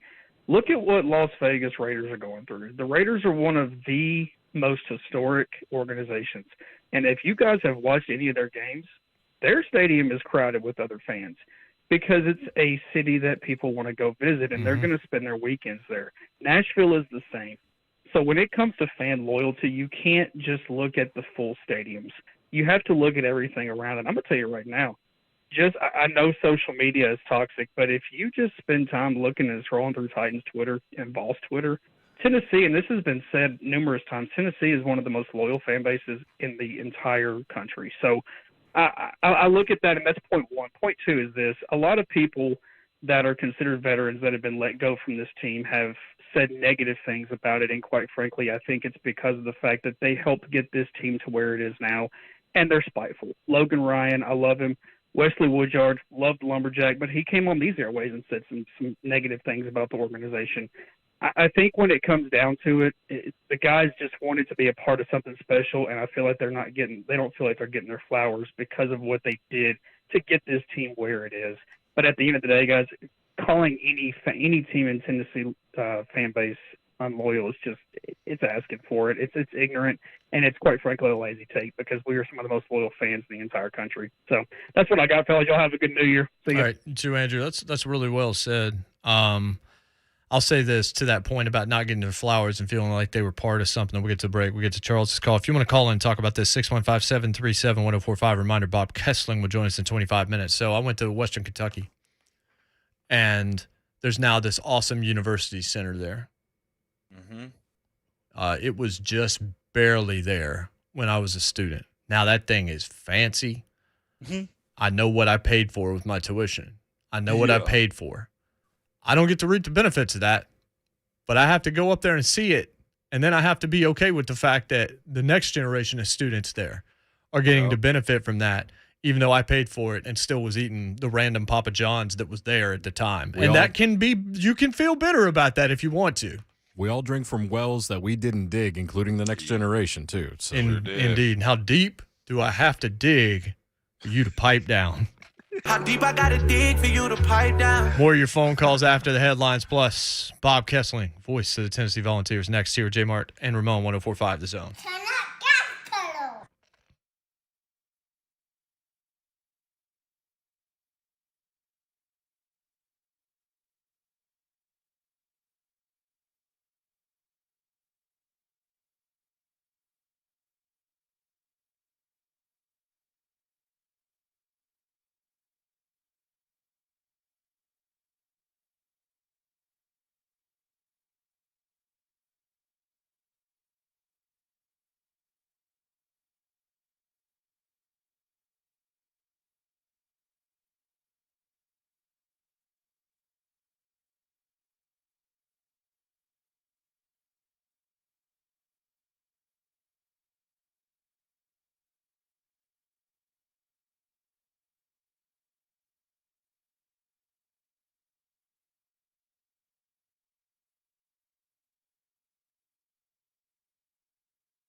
8:02, good morning. I'm Jonathan Schaefer. As just mentioned, Music City Bowl. They're expecting a capacity crowd today at Nissan Stadium.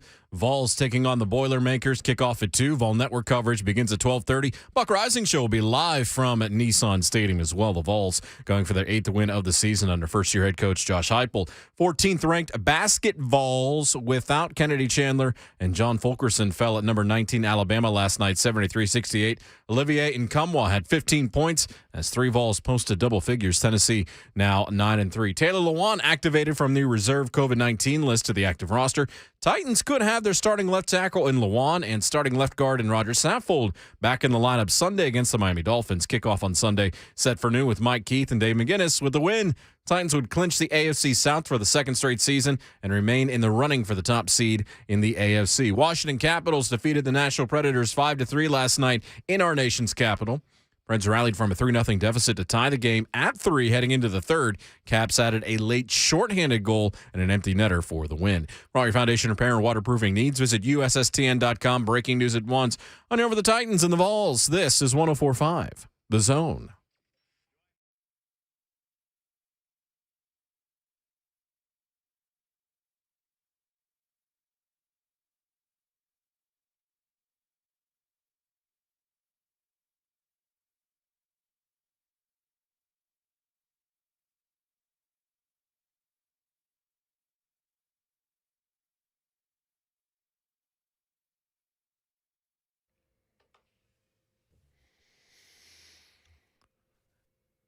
What's happening? Hour number 3, JMart and Ramon, 104.5 The Zone, powered by All Four Seasons Garage Doors in Nashville. AllFourSeasonsGarages.com is where we want you to go to learn more, along with 11-year NFL veteran involved for life, Ramon Foster and Jonathan Schaefer. I'm Jason Martin at Ramon Foster at Schaefer on Sports at JMart Radio at JMart and Ramon. Literally wanted to call Dow Jones during the commercial break and just say, somebody's closer, and then hang up. Because I just got over on the man. And I love the content. Like, I'm a big fan of it. I'm going to try and save money. You stupid idiot. I should have never gave you multiple emails. I I got 3. I got 2 work emails, home email. Oh, I'm the king of the 7-day trial and then canceling. Oh, yeah. Heck yeah. Yeah. I'm going to enjoy all your content, Wrestling Observer. I'm not going to pay you that $4.99. Yeah. That $5 is going for a latte. That $10 is going to get me a burger. And I believe every single one of those statements y'all are saying. That's because they're all true. Yeah, I know. Let's go to Charles in Nashville. He waited patiently. Charles, what's going on? What's up, Charles? Hey, how's it going? Hey. Good morning. I just want to, good morning to you all, too. Just want to make a little small comment. You know, I know the Titans been, they better now about spending money on players. But, man, what about a new stadium? Let's talk about that. People come to Nashville, but what about our new state? Us a new stadium. Have y'all thought about that? I mean, have we thought about a new stadium? They're going to need it. It won't be a new stadium. No, it's going to be a reno. It's going to be like they did with Hard Rock. The Hard Rock Stadium in Miami. Yeah. That's what's going to happen. And it's going to have to in order to get a Super Bowl if you ever wanted that, or a college football playoff. The other big thing is you have to have another, 20,000 hotel rooms past what Nashville has right now, something like that. And the way they're building, it seems like they're on their way. They're trying. That's obvious. The days of mostly publicly funded facilities are done. I mean, there are state funds and city funds and stuff when it comes to stadiums and things like that. But the way things used to be 20 years ago in terms of getting things built and rebuilt, those days just don't exist anymore. 2 people that we really like around here. We begrudgingly admit we're fans of Buck Rising. And Mike Golick Jr. both retweeted Duke's Mayo Bowl. They put out their press box waffle bar photo. Yeah. And this thing looks great. But I got to tell you, I'd just be afraid there was mayo somewhere hiding in all that stuff. And thereby, I wouldn't be able to enjoy it. I hate it here. People use mayo in recipes like that all the time. Right. Like no, waffles and desserts and pastries and stuff like that. I wouldn't be shocked if there was some Duke mayo inside of that. Oh, waffles. My mom's macaroni salad with the Miracle Whip. Ooh, yeah. Pass. Yeah, I'm sure that's fire, Shafe. My mom used to make a really good one too, man. Not just fire, straight fire. Yeah, yeah. But the waffle with mayo inside of it, that's probably gonna be a hard no for me. Wait a minute. Wait. Waffle with mayo in the waffle?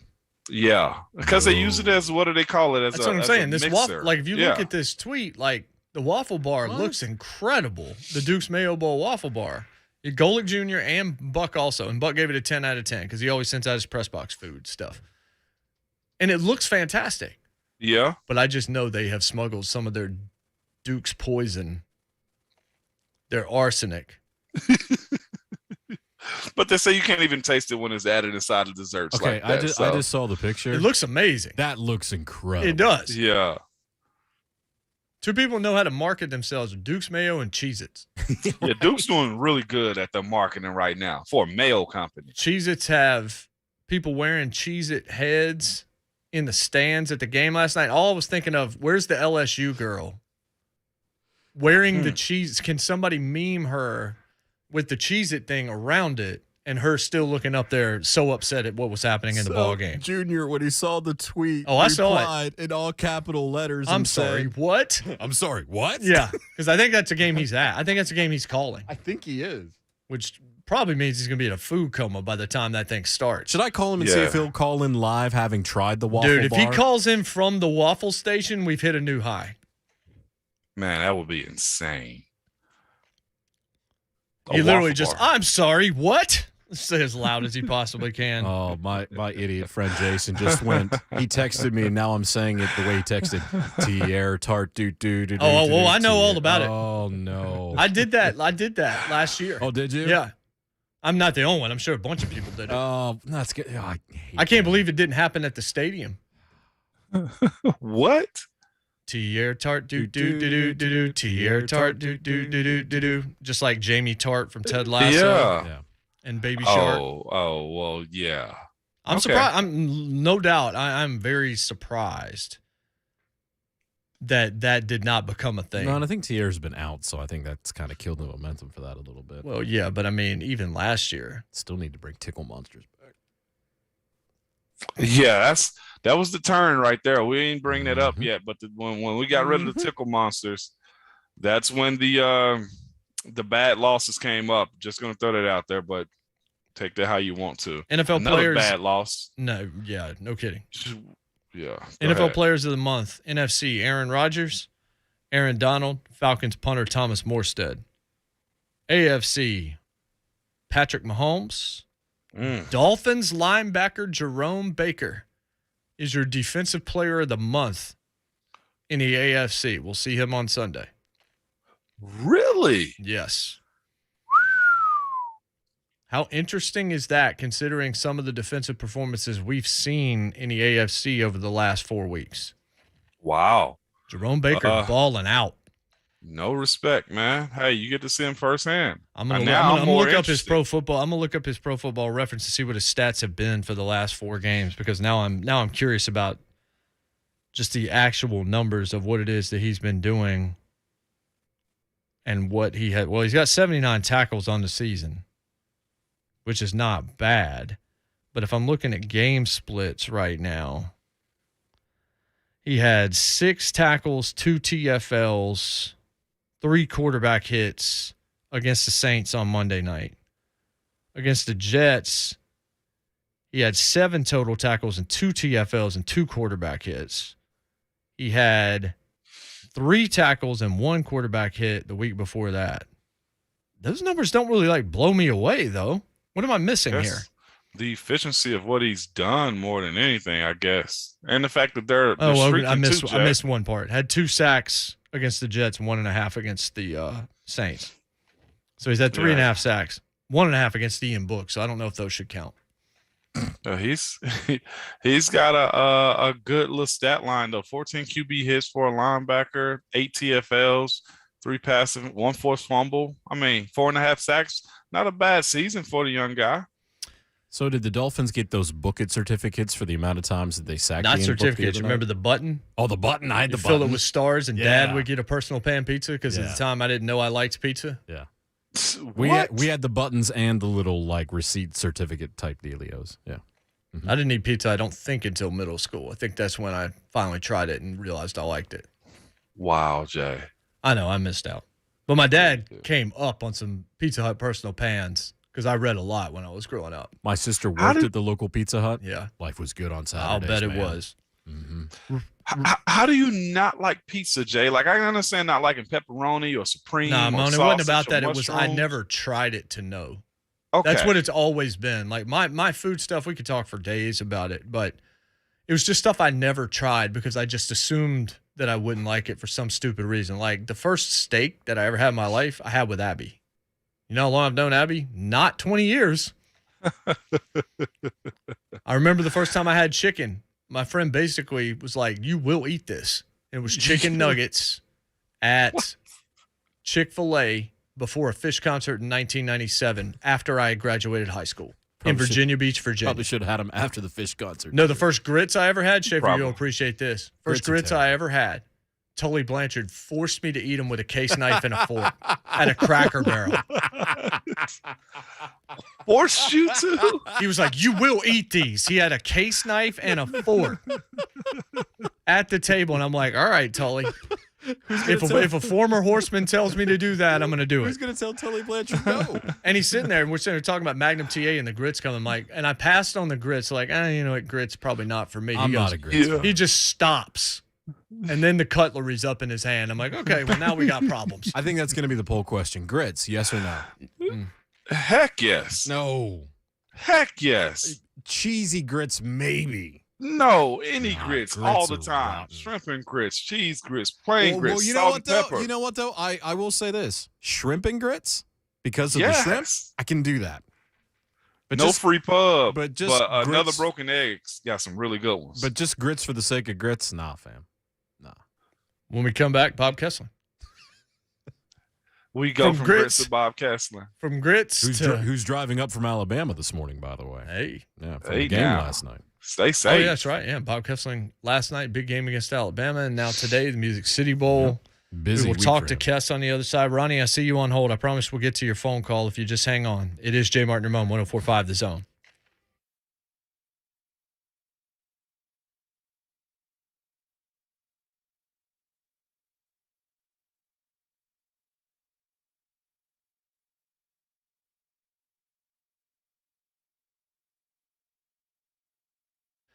One thing you can predict about the weather in our region is that it is unpredictable. Well, I mean, unless you've got Nash Severe WX, because they're going to keep you up to date. But then when you see the temperatures being in the 70s, and then on Sunday, possible flurries in the 30s, that can cause all sorts of difficulties. And certainly as it gets colder and you have some severe weather, which we have seen in our area over the past few weeks, power outages can become an issue. Have you considered what would happen if your home had no power right now?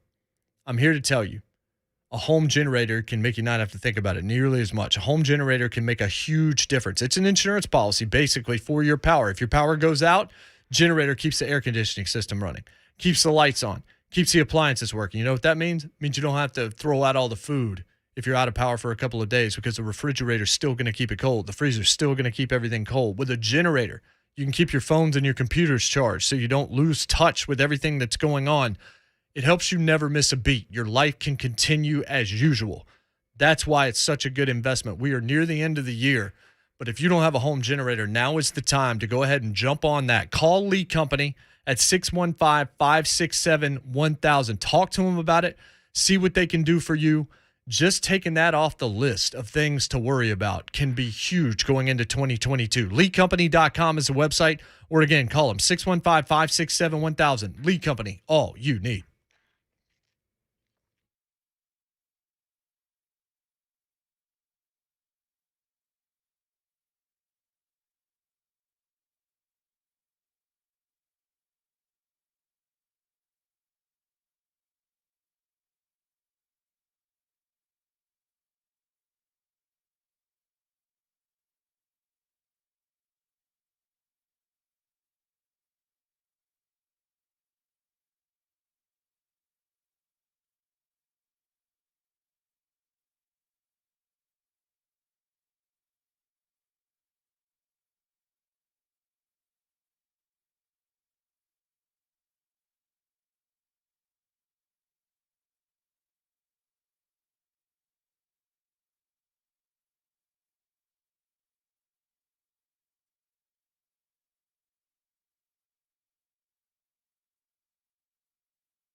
If you added grits to the Rembrandt's I'll Be There For You, it would be this song. What? This is like Friends of Leonard Skinner. Nah, it's more Zeppelin-esque. The beginning of that sounded very much like the Rembrandt's with a slide with a bottle slide on your guitar. With a swampy slide guitar. It's JMart Ramon, 104.5 The Zone, 11-year NFL veteran, Vol for life. Ramon Foster at home for the remainder of the week. Hopefully back on Monday in studio, but he is with us, of course. Jonathan Schaefer, Jason Martin. I'm at JMart Radio. Ramon's at Ramon Foster. Schaefer on Sports, where you can find Jonathan, and at JMart Ramon is where you can find us. You can find all our guests on the Mark Spain Real Estate Hotline, including this man who you'll be hearing from right here on The Zone a little bit later on today and last night. Busy week for the voice of the Tennessee Volunteers, our friend Bob Kessling. Bob, how are you? I'm great. Making my way to Nashville right now, getting ready for the game. Good to talk to you guys today. So, Bob, tell us about last night, first of all. Certainly not ideal, not having Kennedy out there, not having Fulke out there, but the team played hard. I mean, they had the lead. They showed that they weren't just going to roll over. I actually came away fairly impressed with that performance. Yeah, I thought they played really hard, and they just hit that one stretch in the second half where they just couldn't get a shot to fall, and they were up by 6. And in the closing minutes, and they really played great defense against Alabama. Bama didn't get very many clean looks. They took a lot of threes, didn't make many of them. You felt you were in pretty good shape. But then Alabama hit 2 big three-pointers. That kind of ignited them a little bit. And, Kumwa gives Tennessee the lead, 68-67 with that three-point shot. But Alabama comes right back and scores, and then Tennessee misses 2 wide-open threes that would have won the game as Victor Bailey and Zakai Ziegler both had three-pointers that could have won it, but that's kind of basketball on the road in the SEC. But, Coach Barnes last night after the game was disappointed, but he was pleased with how hard they played, considering you kind of had to circle the wagons a little bit without Fulkerson and also Kennedy Chandler. So, it's a tough place to play. One game, so out of the SEC season, but you would have loved to have won it. It would have been a great win on the road. But I think that Coach Barnes was pleased with the effort and how hard they played last night for sure. Has there ever been a time, as long as you've been with Tennessee, where the coaching in the Southeastern Conference in basketball has been this deep and this impressive? No, it's interesting you say that. I asked Coach Barnes a couple of weeks ago about the conference, and he said he thinks this is the best collection of coaches he's ever seen at any league at any time. From top to bottom. I mean, you look at the list. I mean, how many schools? Now Georgia's struggling right now, but Tom Crean's got he's got a proven track record. Ben Howland, he's got his team playing really well. John Calipari. I mean, down the list, there are a lot of good coaches in this league. So they're no easy outs. I mean, this is a very good basketball league, and Coach Barnes believes it's the best one in the country, and it's hard to argue that right now. Bob, when it comes down to, adjusting to guys getting COVID during the week or the day of a game and stuff like that, just across the SEC and just basketball in general, is that going to be the biggest adjustment or test to see how good your coach is, just based on the players that he's going to have available moving forward? Yeah, I think so. It's a moving target. I mean, you're never really sure who's going to be available, who's going to come up in the protocol, the next day. And, there are games being canceled every single day. There's probably being games canceled right now as we talk. So, yeah, you got to adjust on the fly. But as Coach Barnes said last night before the game, it's next man mentality. And while Kennedy Chandler wasn't out there, that gave Zakai Ziegler a chance to play a lot of minutes and get some valuable experience. It gave Uroš Plavšić a chance to get a lot of minutes last night.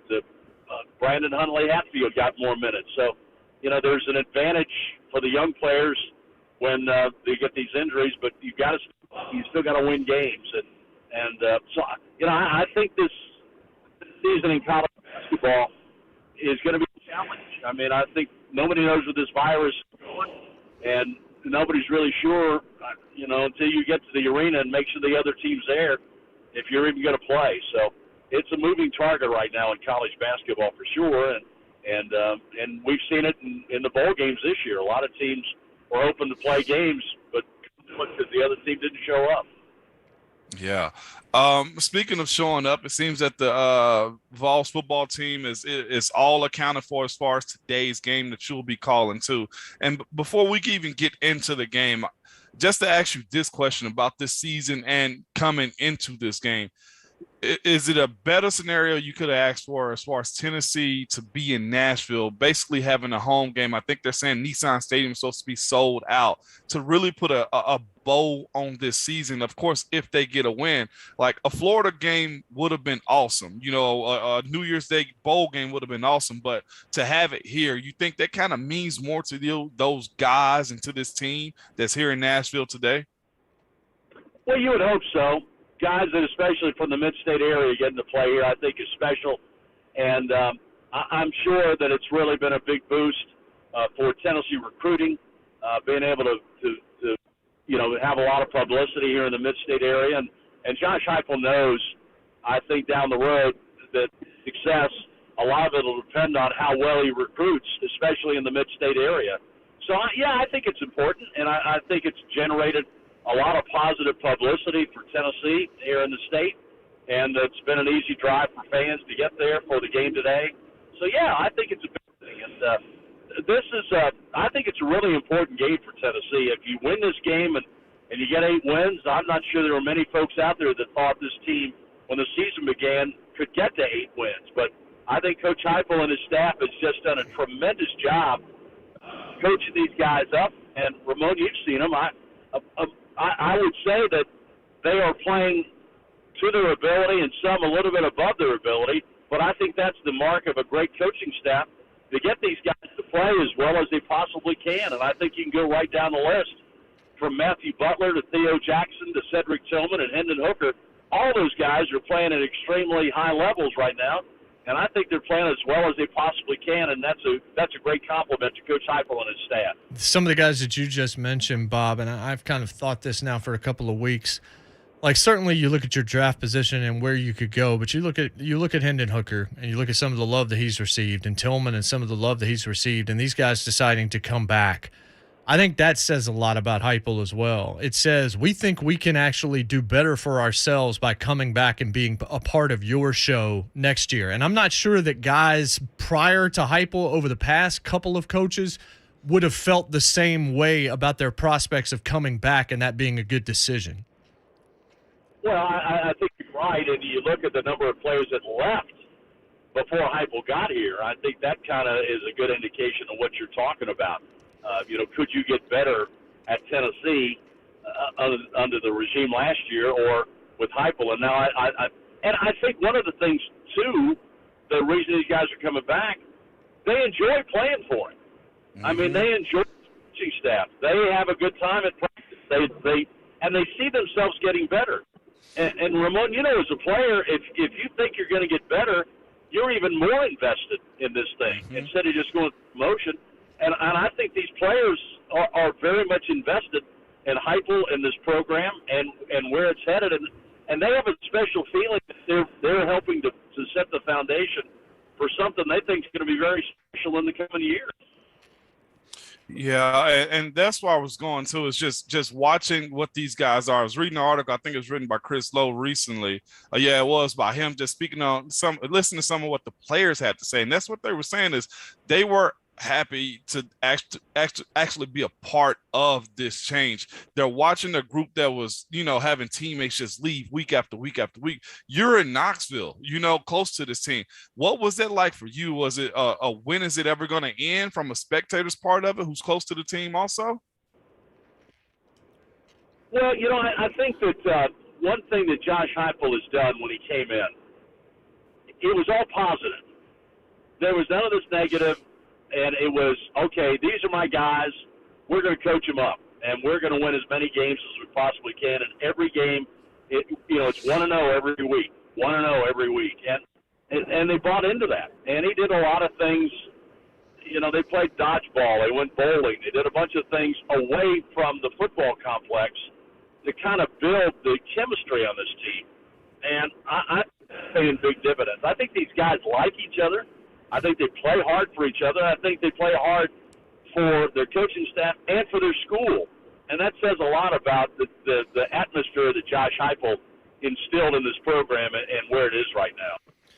So what do you sense about today? Obviously, Purdue's not at full strength. Their top player on both sides of the ball not going to be there. Like, I went to WKU and covered Jeff Brom's entire time there. I know what he's capable of doing. Offensive minds, it should be fun even without that. But what do you think we are likely to see today in the Music City Bowl? Well, I think the ball's going to be in the air quite a bit.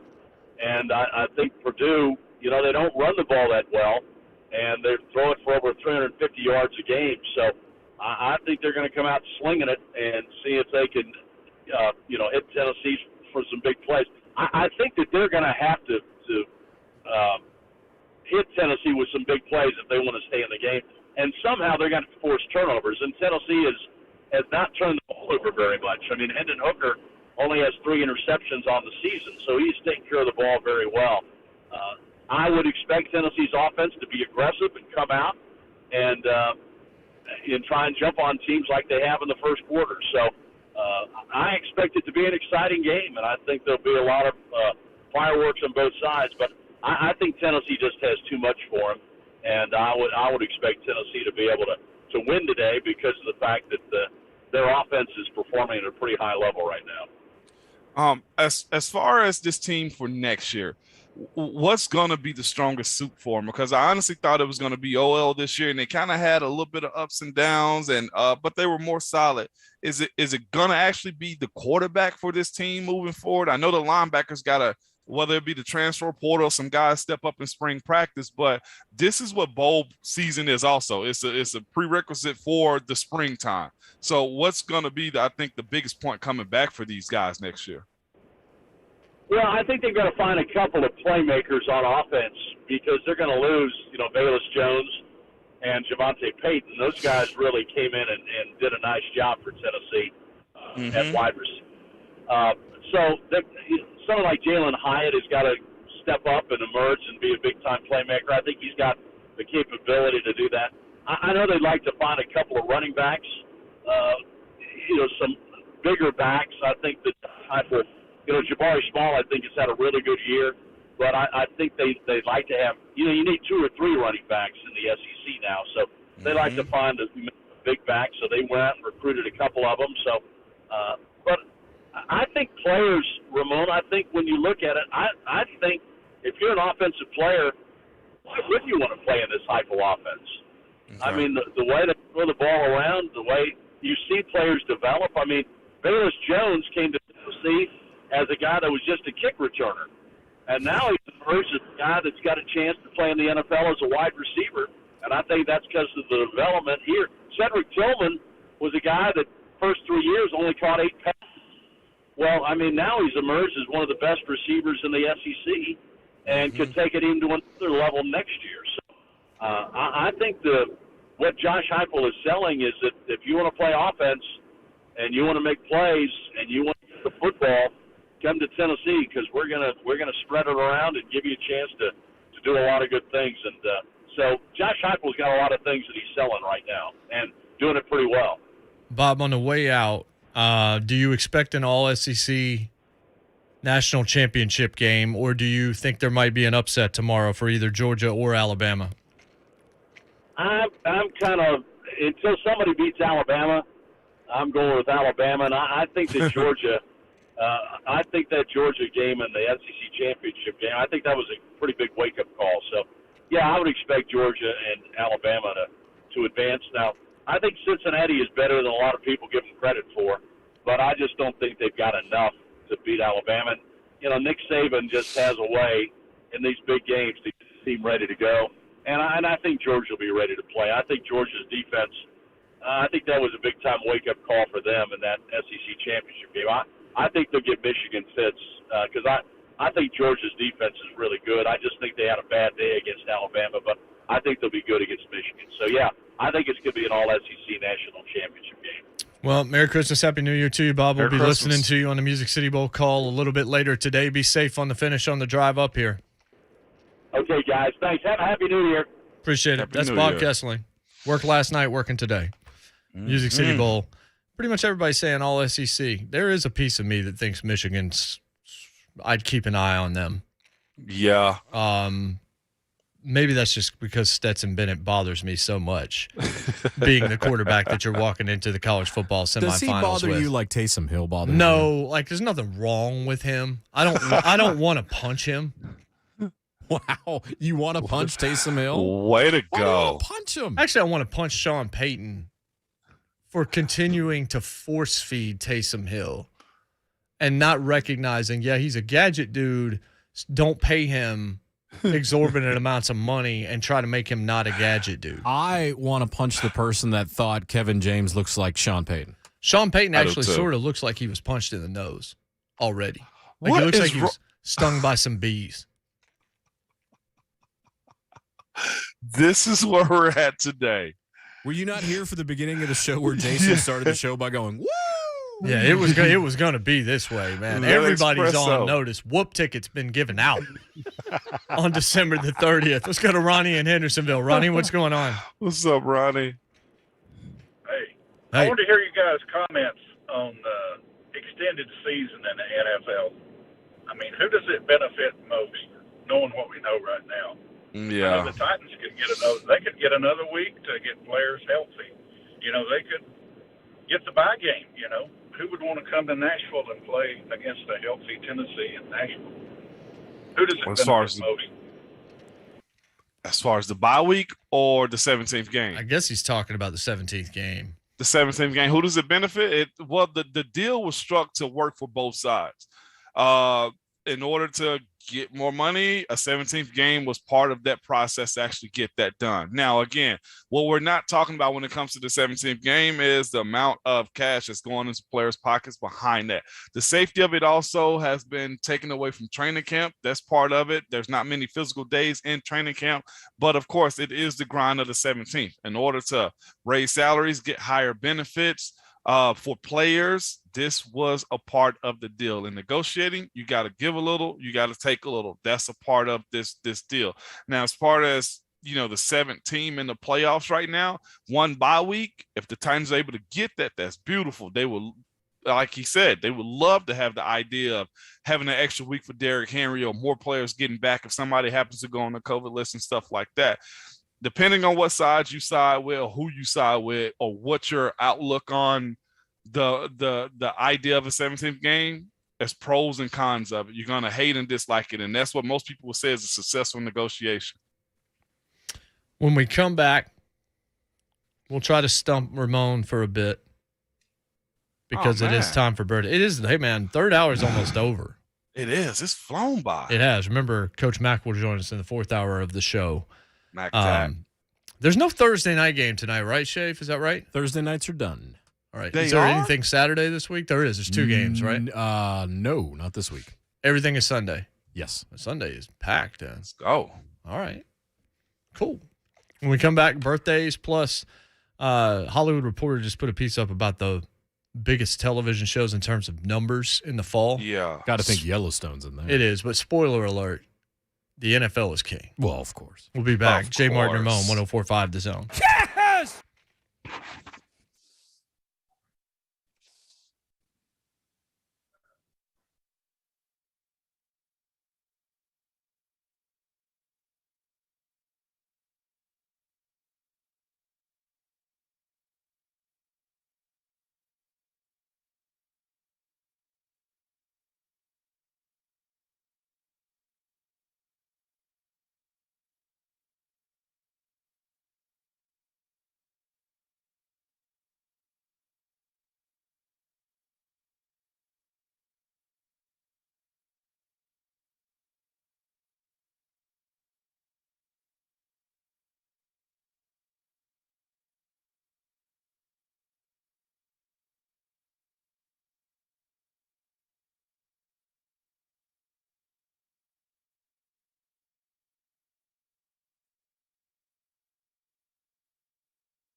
Welcome back, JMart and Ramon, 104.5 The Zone.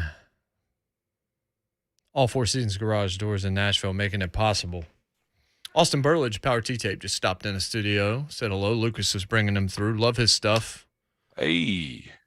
They were asking if we were going to the Music City Bowl. I was like, man, Moan had us all set up, and then COVID said, nah, you'll watch at home and like it. Shut us down. Yeah, just stopped it. Stopped it dead in its tracks. Full stop.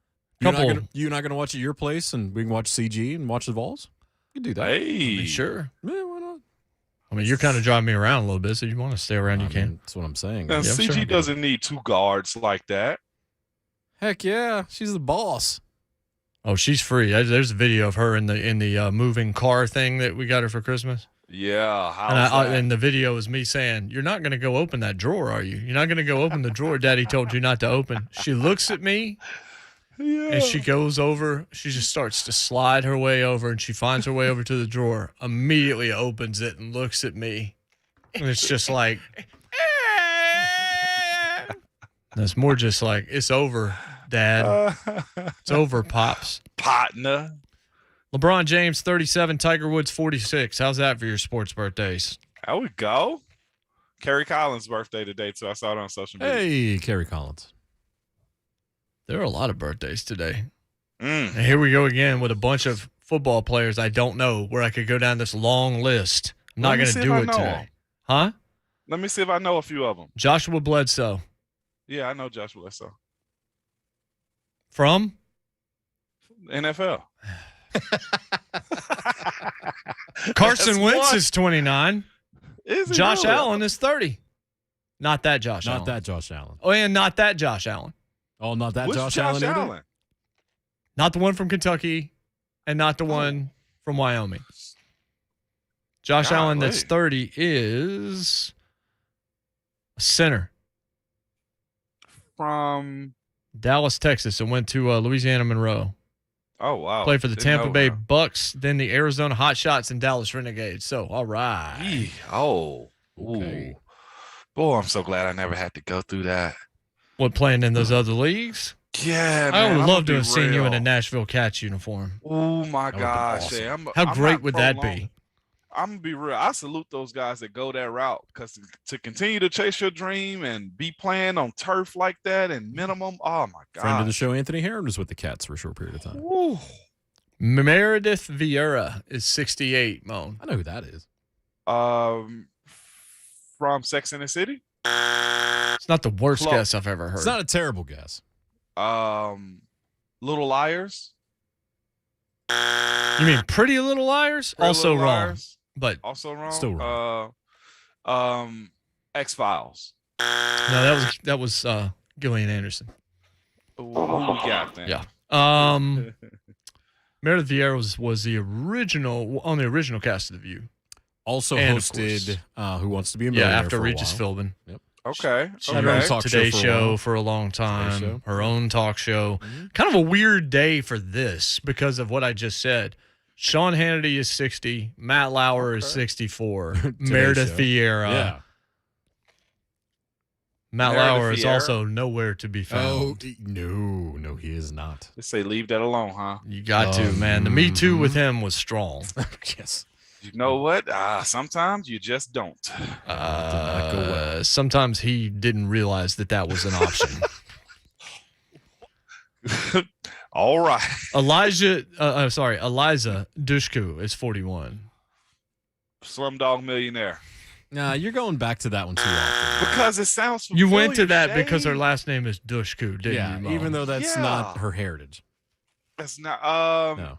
And don't look her up on a work computer either. I will not. No, oh, you really? can look her up on a work computer, I think. Can you? Let me do it on my phone. Let's see. Bring it on. No. She did a lot of Joss Whedon shows. She was also the daughter in True Lies, which is an You know underrated, great film from '95 with Arnold Schwarzenegger and the late Bill Paxton. You said And Jamie no to Lee Bring It Curtis' On? True Lies scene. I can't believe Schaefer said- didn't look up and just start I saying, know hey, exactly now. what you're talking about. Hey, now. She was in Bring It On, guys. Was she? Yeah. Did you look it up? Has somebody confirm it. She was in Bring It On. Yeah. Okay. So I was going to say I could have seen her potentially being in that. All right. Sorry, I didn't watch You know Bring It what? On, Moan. You know what, Moan? That is a demerit. Yep. You get your point. Yep. Thank you. Tracy Ullman is 62, Moan. Tracy Ullman. No chance. Let's go. Okay. Easy. Let's go. Resident Evil. No. No, that's Mila Jovovich or Terminator. Way. That's Linda Hamilton. Way off. Way off. Pineapple Express. You go to that one a lot too. No, I hadn't gone to that one in a while. Let's go. Four Brothers. Let's move on. What's the answer, Shafe? The Tracy Ullman Show. She was also Robin's mother, How I Met Your Mother. And you know what the Tracy Ullman Show is famous for? The Moan? Simpsons. The Simpsons was a little short. Yeah. That took place on the Tracy Ullman Show when Fox was like, maybe we can turn this into its own series. Yeah, that worked out pretty good. It's still working out today. Still. The show is still on the air. The FXX channel or whatever is all Simpsons reruns. And it's all it should be. That's all it is. Just roll right over there and watch it. Yep. It was Family Guy recently too, by the way. By the way, people are really trying to help me in the zone chat. Now I'm so off base. Sandy Koufax, 86, Mom. Baseball player. Come on now. Don't play you're like that. you're getting credit for that because it's a sports Brooklyn, one. I just come wanted to on throw now. it out there. Brooklyn? That's right, isn't it? Dodgers, yeah. Yeah. Yeah. Come on now. I was trying to help you out by saying you got double points. Don't try to be you basically ever since you started jipping off subscriptions with emails, you've been a new guy this morning. I don't think I did anything wrong. That's all I'm going to say. Fourth hour of the show is to come. Coach Dave McGinnis may come in and smack me. Yes! For trying to save $5 a month. He'll be on phone, Oh, so I'll have to perfect. smack you through the phone. Excellent. That's even better. Fourth hour of the show after the headlines. JMart Ramon, 104.5 The Zone.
It's 9:02. Good morning. I'm Jonathan Schaefer. As the big voice guy just said, we have coverage heading into kickoff at 2 o'clock.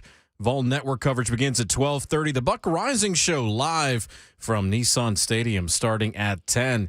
Expected to have a capacity crowd today at Nissan Stadium for the Vols and the Purdue Boilermakers.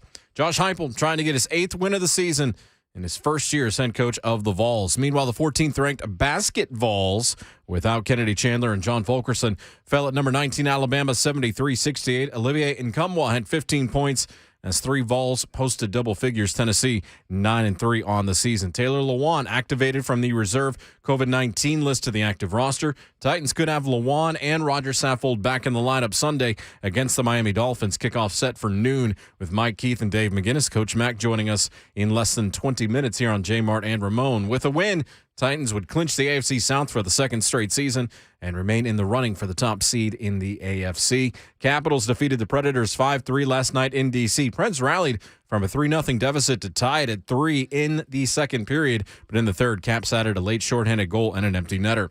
For all your foundation repair and waterproofing needs, visit USSTN.com. Breaking news at once on your Over the Titans and Vols. This is 104.5 The Zone.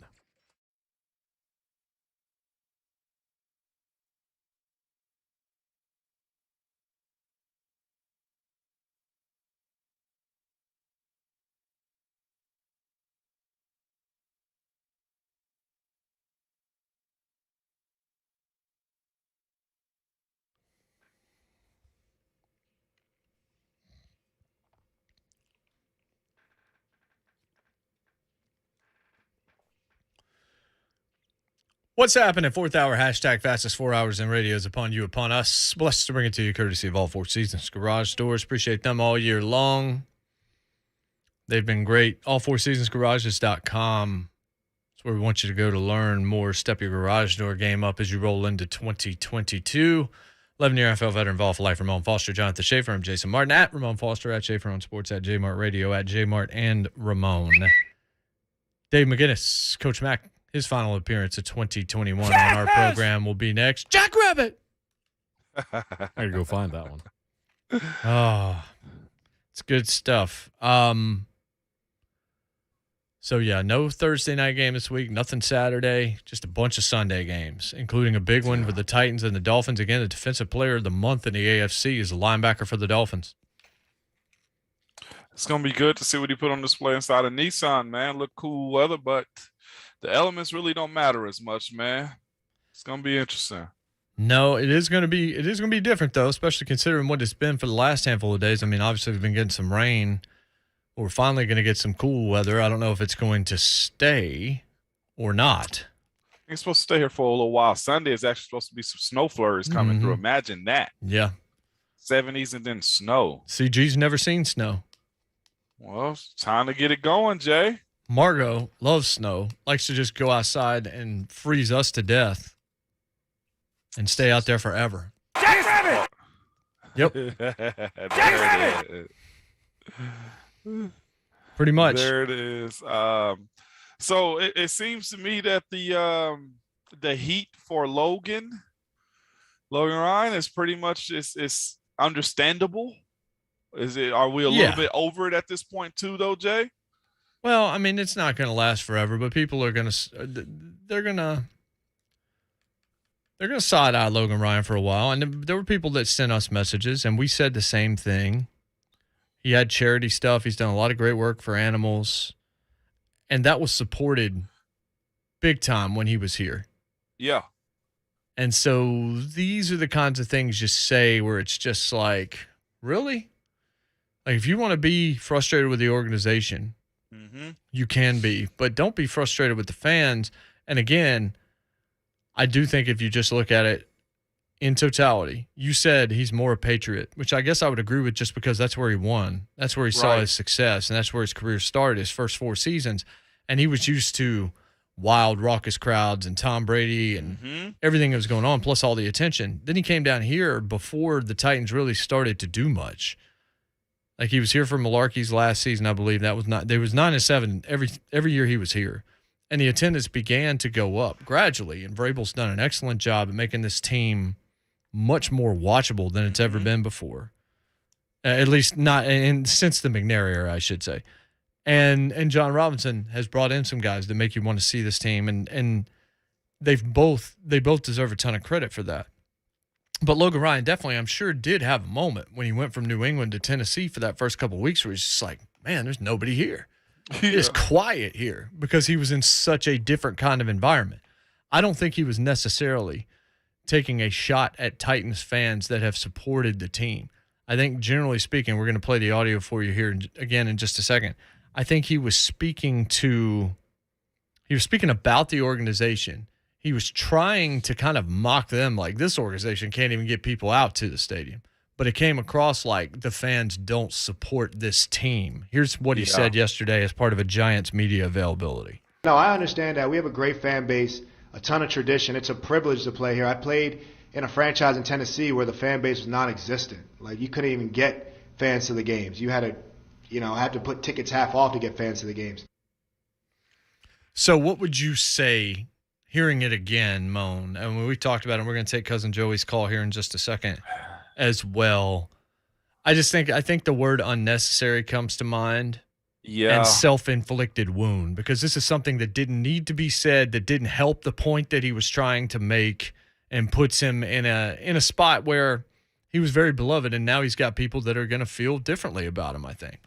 Yeah, and that's where I'm at with him, because it's a lot of people that loved him here. Heck, they talked about him a good bit, like we should have kept Logan Ryan. And I just think, honestly, going from, as you said, New England, where they won a lot. They got kids that have all celebrated championships together. He celebrated that. So to be a part of a change where you got to build something up where the fan base isn't there, I just think it was unwarranted almost. He could have made that same statement by smoothing it over at the end by saying, but we won at the end. And that's the same thing I want to do here in New York.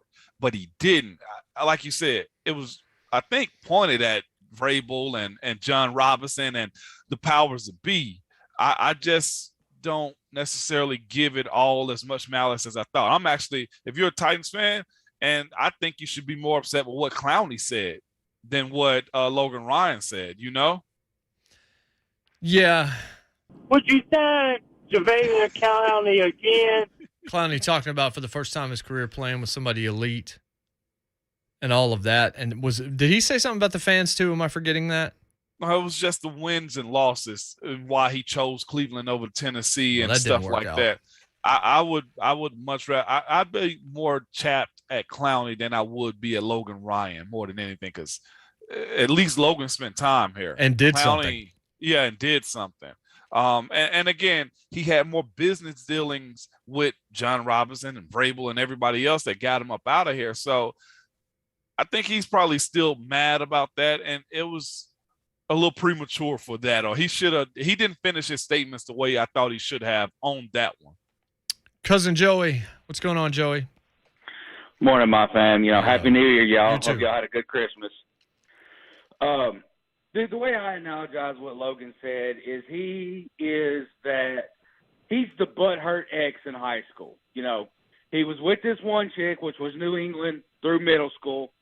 They get into high school, and she goes off and she finds somebody, the junior or the senior of the football team, and just leaves him alone, and he came down here. Well, he kind of, dated through high school with the Titans, and, then they got to college, and, the Titans, flicked him off and went for the junior and senior of the football team. Yes, he did. I give him credit. He did bring a different mentality to our secondary with the my man catch no balls. But he is soft. He gets offended over a question asked by a former host, and he totally quits the show and everything else. He's soft, and, he's that spiteful ex that, posts, inappropriate pictures of you all over the internet and writes your names on bathroom walls and stuff like that. And it just shows that he's soft, and he's butthurt about it, and he just needs to shut up and go home somewhere. And that's the bottom line, because Stone Cold said so. Again, what we are doing on this show, we got to kind of bring you into the mythology of what we're building. We got some fun things on tap for 2022, including a segment we think you're really going to enjoy. But when you give us a call that's deserving of applause, if you got people that are like, preach in their cars and things like that, we're giving you the Stone Cold Steve Austin. And that's the bottom line because Stone Cold said so. Generally, if you hear that, you should probably take a bow.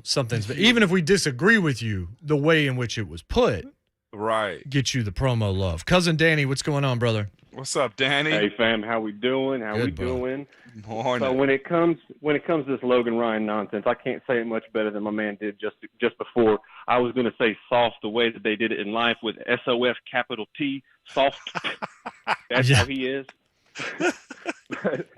But I think this is probably going to be the last opportunity I have to call this calendar year. So I wanted to just have one quick message of positivity to the fam.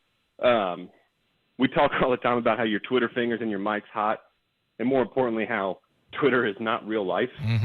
But this year I found some similarities between real life and Twitter in the sense that the quality of the experience is all in who you're following and who you're engaging with. And this entire year, I've been following and engaging with y'all, with the 1045 fam, and I got to tell you, my life's never been better. I've never been happier, never had a better outlook on things, and it's just because y'all help keep people's you-know-what in perspective. So to the fam, thank y'all for a great year. Looking forward to 2022. Let's go Vols, get this dub, and we'll see y'all around. Peace. There it is. Ooh, no Alston. No Austin. I was with the Austin. SAWSD, soft. That's fair. Only because he referenced it right. Yeah, Not he directly, did. but that's fine. Yeah. Absolutely That was fine. awesome. Well, good. I'm glad to hear that, first of all. We appreciate that, Danny. No, for real. Usually if somebody comes up to me and says something about the show, even if they don't know me or something like that, and they're just like, hey, man, listen to you guys every morning. You guys crack me up or something. That's when I feel the best. Yeah. I don't care whether or not you think my opinion is right or smart or anything like that. If we can just entertain you, give you some information, certainly, and give you our perspective, but entertain you and make your day a little bit better, then it's been worth the 4 hours on air to be here that day. No doubt. When we get that, like that kind of thing, I'd rather hear that than a lot of other stuff that you could say.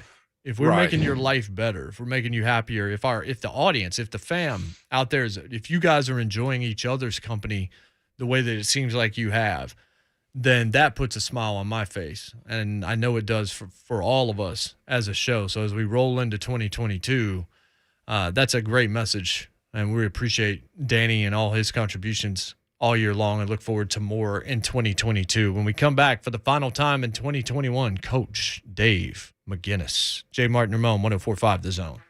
Lawrence has time, throws, Hyde makes the catch, and is tackled by Brown with help from Roberson at the 41-yard line. It's a gain of 6. That's more than help from Roberson.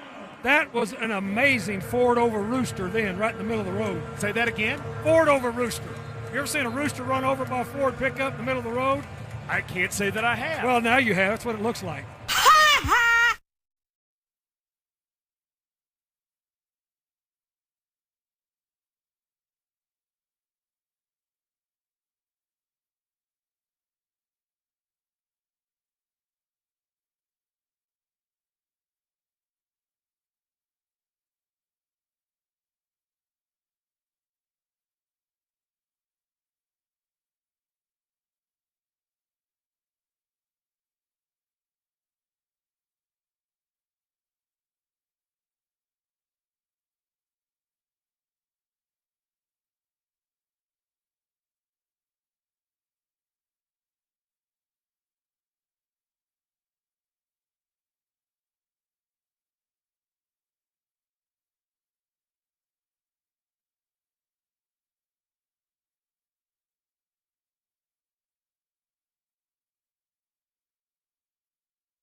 Welcome back.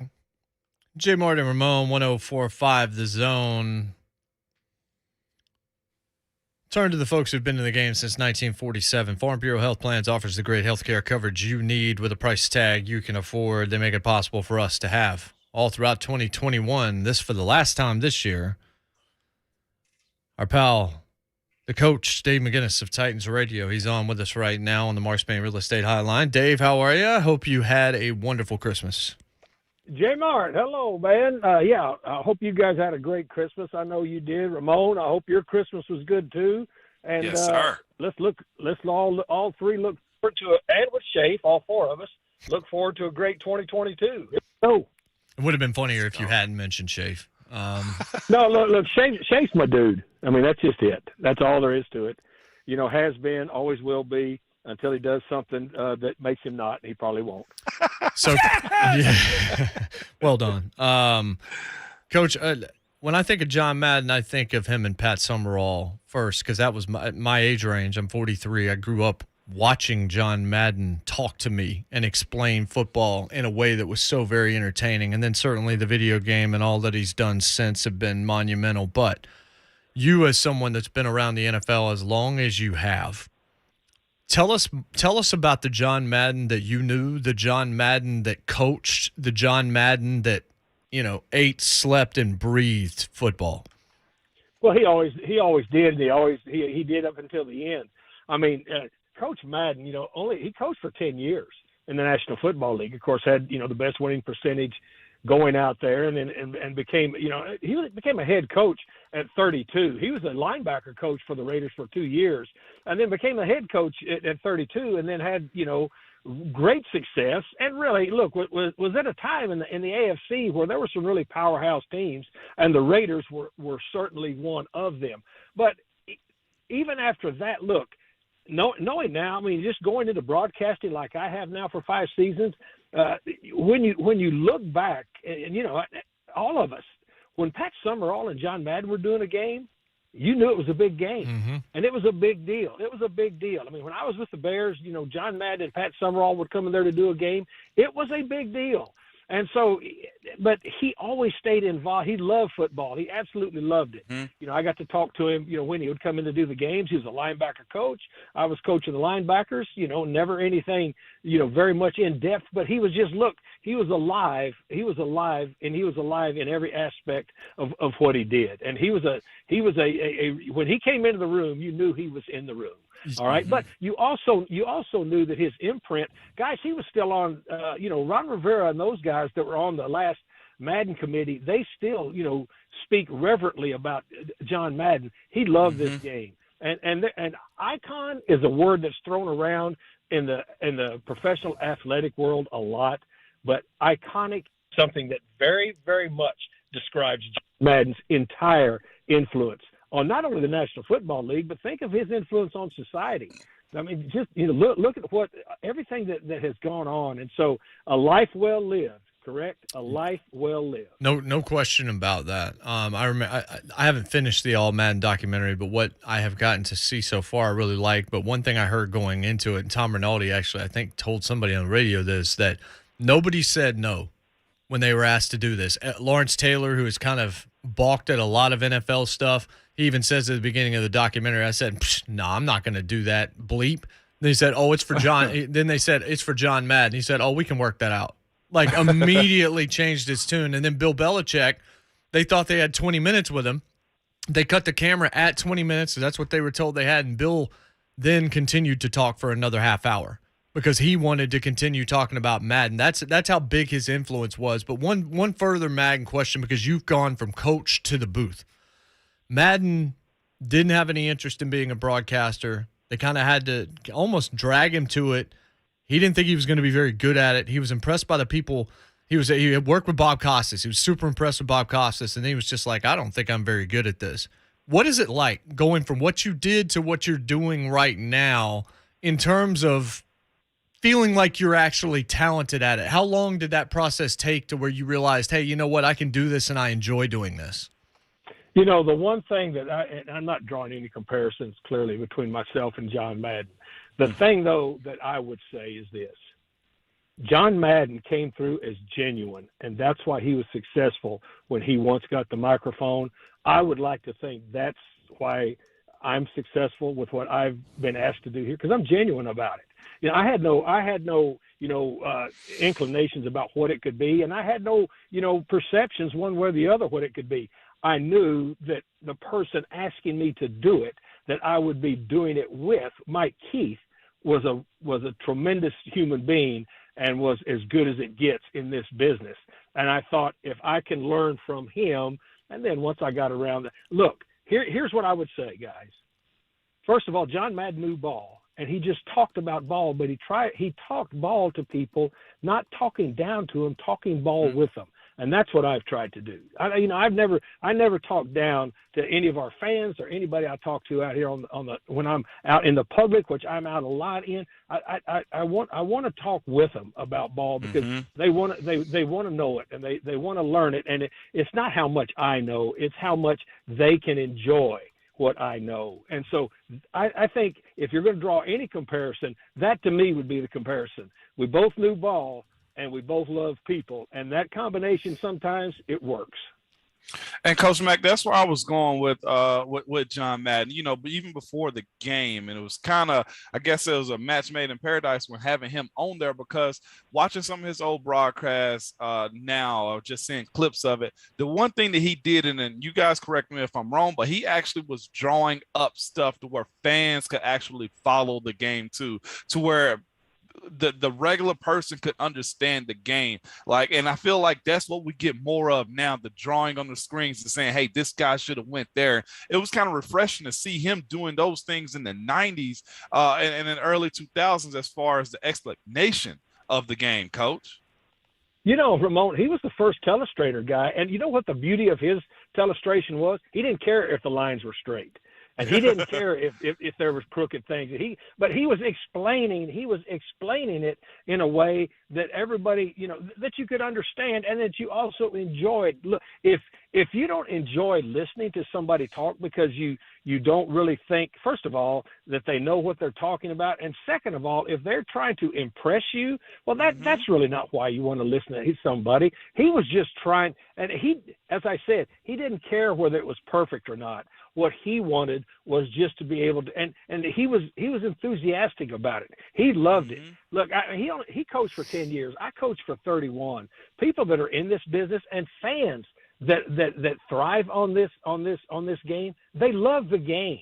And that's something that I think that overreaches everything. They love the game, and the more that you can help them understand it, the more fun they have. Yeah. Coach, how about the there's no segue away. I mean, we could sit here and talk to you about John Madden broadcasting all day long, no question about it. But there is business to be taken care of. Huge win on Thursday, obviously, against the 49ers. Put you in a good spot. You're starting to see guys coming back. Not all of them, but some of them, and there's still more time for more of them, including one giant one, to make his return. But the Dolphins have won a lot of games in a row. You can look at the schedule and say, yeah, well, look at who they've played, but they are playing NFL teams. What are you seeing as you're breaking down the film on the Dolphins, and where are the trouble spots in what should be a war of a football game on Sunday? Yeah, and I'm so glad you prefaced all of that by saying they were NFL teams. I don't disparage any win in the National Football League. I mean, wins in the National Football League are hard to come by. So what they have done, and really what Coach Flores has done, losing 7 in a row and then all of a sudden running off 7 in a row, that's hard to do, guys. That's really hard to do, and being able to keep everybody, because those 7 in a row that he has won haven't come all 7 at once in 1 week. You've got to grind week to week to week to move back up when you put yourself in that deep a hole. I mean, I much respect to what they're doing. Plus, they're a good football team. Look, this is a pressure defense. Let's start with their defense. This is a pressure defense. We saw it against New Orleans, on Monday night. And New Orleans didn't have a chance. They had a lot of people gone. Ian Book was playing, his first ball game. I mean, he didn't have a cut dog's chance back there. He really didn't, because they put 7 up and brought everybody. And he not only was looking at the rush, he had no idea what he was looking at downfield either. And then they would bring 7 up, and then they would bail out and play 5 under 2 deep zone, or bail out and play a little buzz man. They would do a lot of things to him, so he had no chance. But when you dig into it, and I've watched games previous, now, in the prep for the booth, what I see is that is their nature, but they are very well coordinated. Brian Flores, came from New England. I mean, and he understands, how to take away a team's most valuable asset on offense, but they are playing really well. They can pressure people up front, and with that, you couple that with this RPO-based offense that they are running, with Tua, then what they do, they're a chain-moving offense. But what Waddy has done, what those guys have done that they are working with offensively, you're going to get a lot of myriad looks. You're going to and playing an RPO offense, guys, defensively, you have to be disciplined. You have to be two things. You must be disciplined on the front and the back side, and you must be really, really good tacklers. Now, we saw Tua go deep in the New Orleans game, but I think that's because they knew the score was separated and that they knew New Orleans had no chance ever to bring it back to even.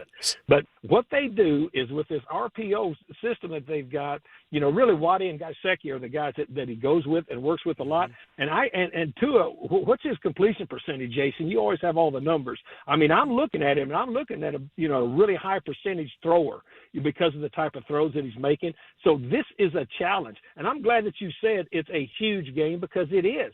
Because really, both of these teams, the Titans and the Dolphins, this is major, major playoff implications, this ball game. And this is what you want this late in the season. So, Coach, I looked it up at idioms.thefreedictionary.com. Dog's chance, a very slim chance used to describe something that is unlikely to happen.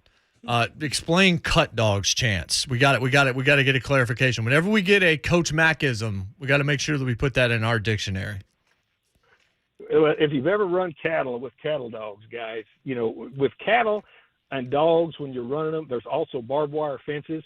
So if your dog is herding the cattle and he gets cut on that fence, he's got no chance to herd those cattle. All right, it's hard to run cattle with three legs. It really is. How much do you love Yellowstone, Coach? Quite a bit. That is enjoyable. Go ahead, Moan. I'm going to look up Tua's completion percentage right now, by the way, 70.1%. 70. Well, that's pretty good, isn't it? Yeah, it's not bad. That's good.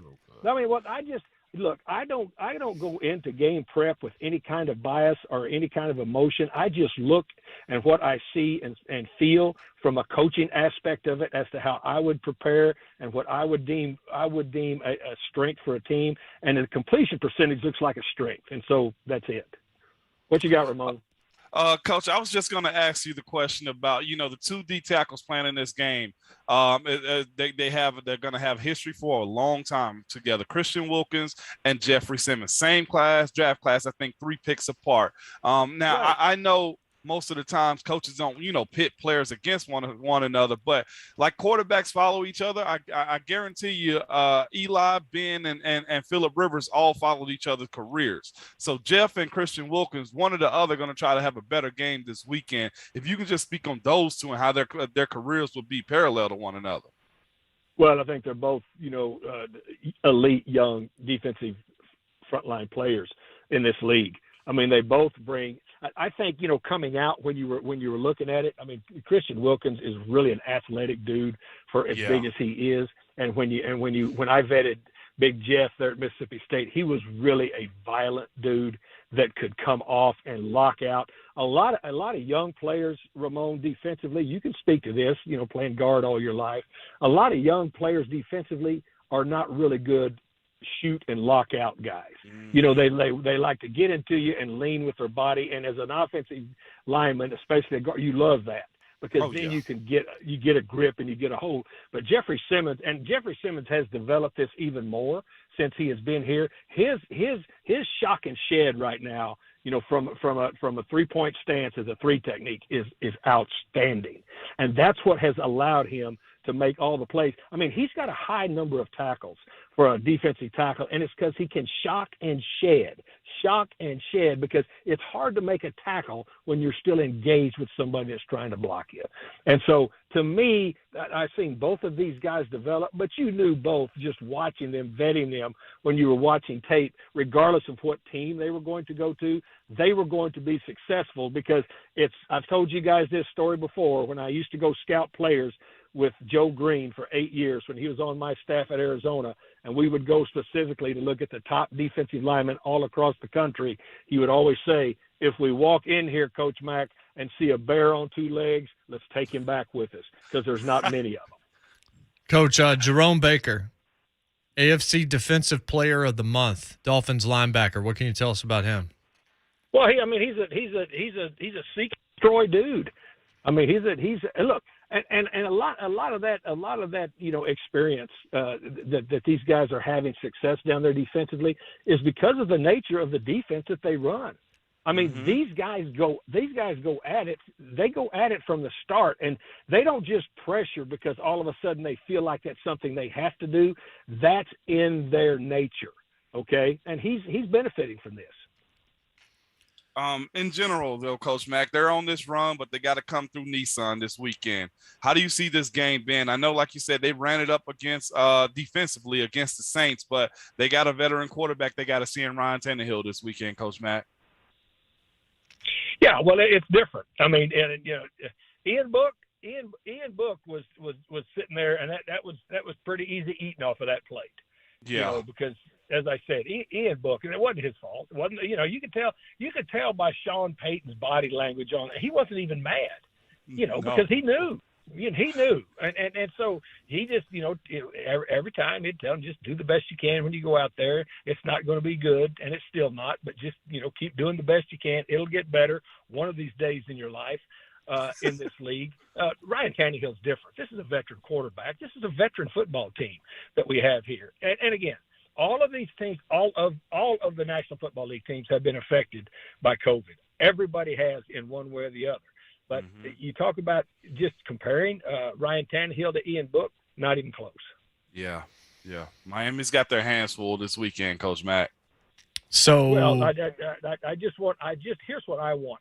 I want Miami Dolphins to have one less run across the plate than the Titans at the end of the game. That's what I want. Also, do you see the weather being any kind of a factor? This is a Titans team. Hadn't seen a lot of cold weather this year. We haven't seen a lot of cold weather in Nashville this year, and it looks like there could be flurries. We're talking mid-30s. Does that affect anything? Yeah. Hey, JMart, it snowed in Chicago for the first time this week. Think about that.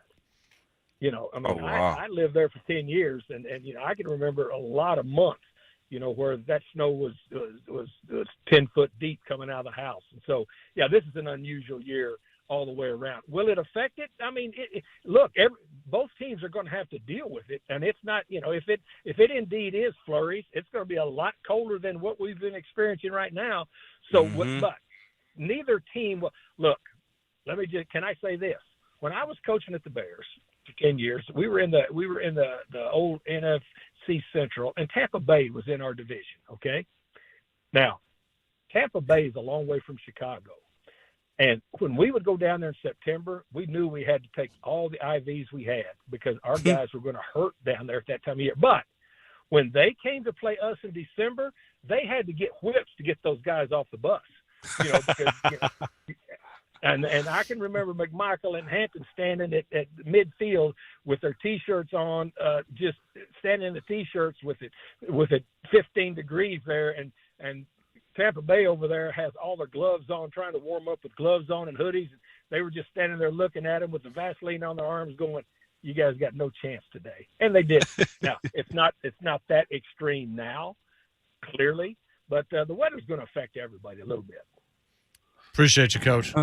As always, it's been a pleasure all year. We're looking forward to a great 2022 with you, and hopefully it starts off with a Titans win on Sunday against the Dolphins. Let's get that done. Thanks, guys. See you. Indeed. Thanks, Coach Mack. That's Coach Mack. You don't have a cut dog's chance of changing the channel when Coach Mack's on. Cut dog chance. Everything he says, he backs it up, baby, and it makes sense, Jason. Every single time it makes sense. Like forward over Rooster. made sense. Breaking news in Pittsburgh. I don't know how big a breaking news story it is. Ish. But we will react to story about the Pittsburgh Steelers, a team that occasionally gets mentioned on these airwaves. Next, JMart Ramon, 104.5 The Zone.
JMart Ramon, 104.5 The Zone. You don't go wrong with AC/DC. You just don't. You start bobbing your head. You want to put on shorts with a necktie and a Kangol. Oh. Go full Angus Young. Mm-hmm. So it is JMart Ramon. We will do it one more time in 2021 tomorrow. We'll try to go back through the year tomorrow a little bit. We'll recap the Music City Bowl. We'll also have some fun tomorrow and look back because it's been a long year and we forget a lot that's happened. 2 folders worth of stuff on the computer. Oh, and then there's all that stuff on the show. I was just talking about in the world of sports. Oh, that too, yeah. But yeah, you do all that. You make it pretty, buddy. Sometimes we just do. This breaking has been Roethlisberger spoke to the media today, said Monday night's game against the Cleveland Browns, likely his final game at Heinz Field. Certainly they could technically host a playoff game because they could somehow still win the AFC North. But he says all signs are indicating this might be it. And it's smart by him because even if they do host a playoff game, that'd be great. This is the last one he's guaranteed. This is the last one he knows, and he wants the fans to know it in advance so they can give him the deserved standing ovation and all the 7 jerseys can be out and all that. He deserves that moment, no question about it, Moan. He does, man, and most franchise quarterbacks, they want that. And I'll be honest with you, when last summer he was trying to get Marquise to come back, that was one of his biggest things was, man, look, I want to go out with the crowd. Like every champ, every competitor wants to go out with hey, we talk about this all the time, getting your flowers. You know, whether you like it or not, that's all a part of the process when it comes to, man, I went out my way. He's given that opportunity right now to actually do that type of thing, man. We've been talking about this Logan Ryan situation. And of course, Steve's situation got brought up, McNair, as far as him not being able to be out here, be giving his flowers as a Titans, which is where he spent most of his time. And as strong and as brash and as brute as guys claim to be, the emotional effect of being at a place for so long or, winning big time games at those places, it gets a little sentimental. So I can understand why he wanted that and why he would make that announcement. That ticket just got a whole lot hotter. No question. Logan Ryan has tweeted. 2 minutes ago. 2 minutes ago. Meant no disrespect to Titans fans. We won a lot of games, saved a lot of animals together. You guys have always been great to me. The Ryan Animal Rescue Foundation was born in Tennessee. Nothing but love for y'all. Good luck in the playoffs. I'll be at home watching. Cheddar bobbed himself at the end. The end is basically like almost mocking his current team. Yeah. So remember I said don't do this? Do you know what the responses to this are? What are they? Oh, come on. That was actually a good one. I agree. But this is why once you do this, you can't kneel far enough. First response, WTF, there's still time to delete this. Dude in the picture is wearing an Eddie George jersey. Brett, you said what you said. Mickey, nah. Johnny Thomas has a Anchorman gift, not listening. And then TA says, don't try to cover your bleep. What was that comment yesterday supposed to mean then? Again, this was not – there's no way to get yourself out of this once you say it. So once you do anything, all you did is put it back into the ether. Yeah. Nate, hell nah. One thing to be asked about us, it's a whole other thing to go out of your way to say what you said. Now, I will say this. John says, wish you were still here, bro. Hashtag tighten up. Lorenzo says, no disrespect taken here. We miss you in powder blue. Happy New Year, Logan. Oh, Colts missing the playoffs with non-existent like your tackling skills. You're right. You're right, Jay. All he did was give this oxygen for another day because Titans fans would have moved on because there's other stuff they're going to have to think about. New Year's is coming. You got the college football playoff tomorrow. Let this thing be a news dump. The Music City Bowl is about to happen today. There's other stuff going on, but him doing this, it's the right thing to say. I think it's well done, but it wasn't going to matter. Those that were hurt, those that were offended, those who took it personally, that wasn't going to change because of 140 or 270 characters. But, good try, good effort. Andrew in Nashville. Andrew, what's up? Hey, what's going on? Can y'all fellas hear me? Yes. Yes. Hey, right on. Well, first, Ramon, I want to say R.I.P. Big Bid, man. I know you're probably you played with him for a while, so I assume you guys are friends, man. Appreciate that. It always hurt me this season, people saying things about him, but him grew up watching that guy in my eyes, man. He's easily a first ballot, but that's not the call. The call is actually for JMart, because I just found out on the way to work that JMart is an alumnus of Western Kentucky University. Is that correct? JMart? Yeah, I went to NC State for a few years in the 90s, but once I got my life together, I actually did go to WKU and get my degree. There you go, man. I'm also a fellow Hilltopper. So awesome. The reason for this call, 2 words, baby. Bailey Zappi. Yeah, you'd better believe it. Yeah. I'm actually a diehard Colts fan, and I'm sitting here and I'm thinking my question to you guys is, do both maybe John Robinson and Chris Ballard maybe need to keep their eye on this guy in the fourth round of this draft? That's a really interesting question, Andrew. He's not big. He's not a big guy, but he's got a lot of talent, a whole lot of talent. One of the better transfer pickups anybody made in the country, maybe the biggest that anybody made in the country, or certainly one of them. Now, if Alabama goes and wins toe-to-toe, it's probably going to be on that list. But Bailey Zappi was special, and I wouldn't be surprised at all to see him find a way to succeed on the next level. Bubba in Dixon. Bubba, what's up? I'm going to make this quick. About, my buddy little Logan up there crying his sad tears. I'm just going to say this. He fell victim to what I like to call Vrabel 316, and there's a lot of bodies on there. Because Vrabel 316 says, I just got you fired. So what this man, Herb, Clowney, y'all 3 need to get together. And I'm just going to say this. The best line to tell him is from a wrestling line. Know your role and shut your mouth. And Shafe, you don't even have to hit the button. And that's the bottom line, because Stone Cold said so. Play the finishing music. JMart Ramon, we will finish up 2021 with you tomorrow. Oh, boy. Y'all are killing Logan Ryan right now. And Wesley Woodyard sent them. There it is. Buck is live out at Nissan Stadium. He'll be broadcasting next. Lead you right into the Music City Bowl. And that coverage will be here on The Zone. We'll react to that, get you ready for the weekend. Final preview of the Dolphins tomorrow. And we will send off 2021 as only JMart Ramon can. Violent and petty. Enjoy your Thursdays. For Ramon Foster and Jonathan Schaefer, I'm Jason Martin. Moan, send us home. And remember, for Logan Ryan's sake, your Twitter fingers and your mic are always hot.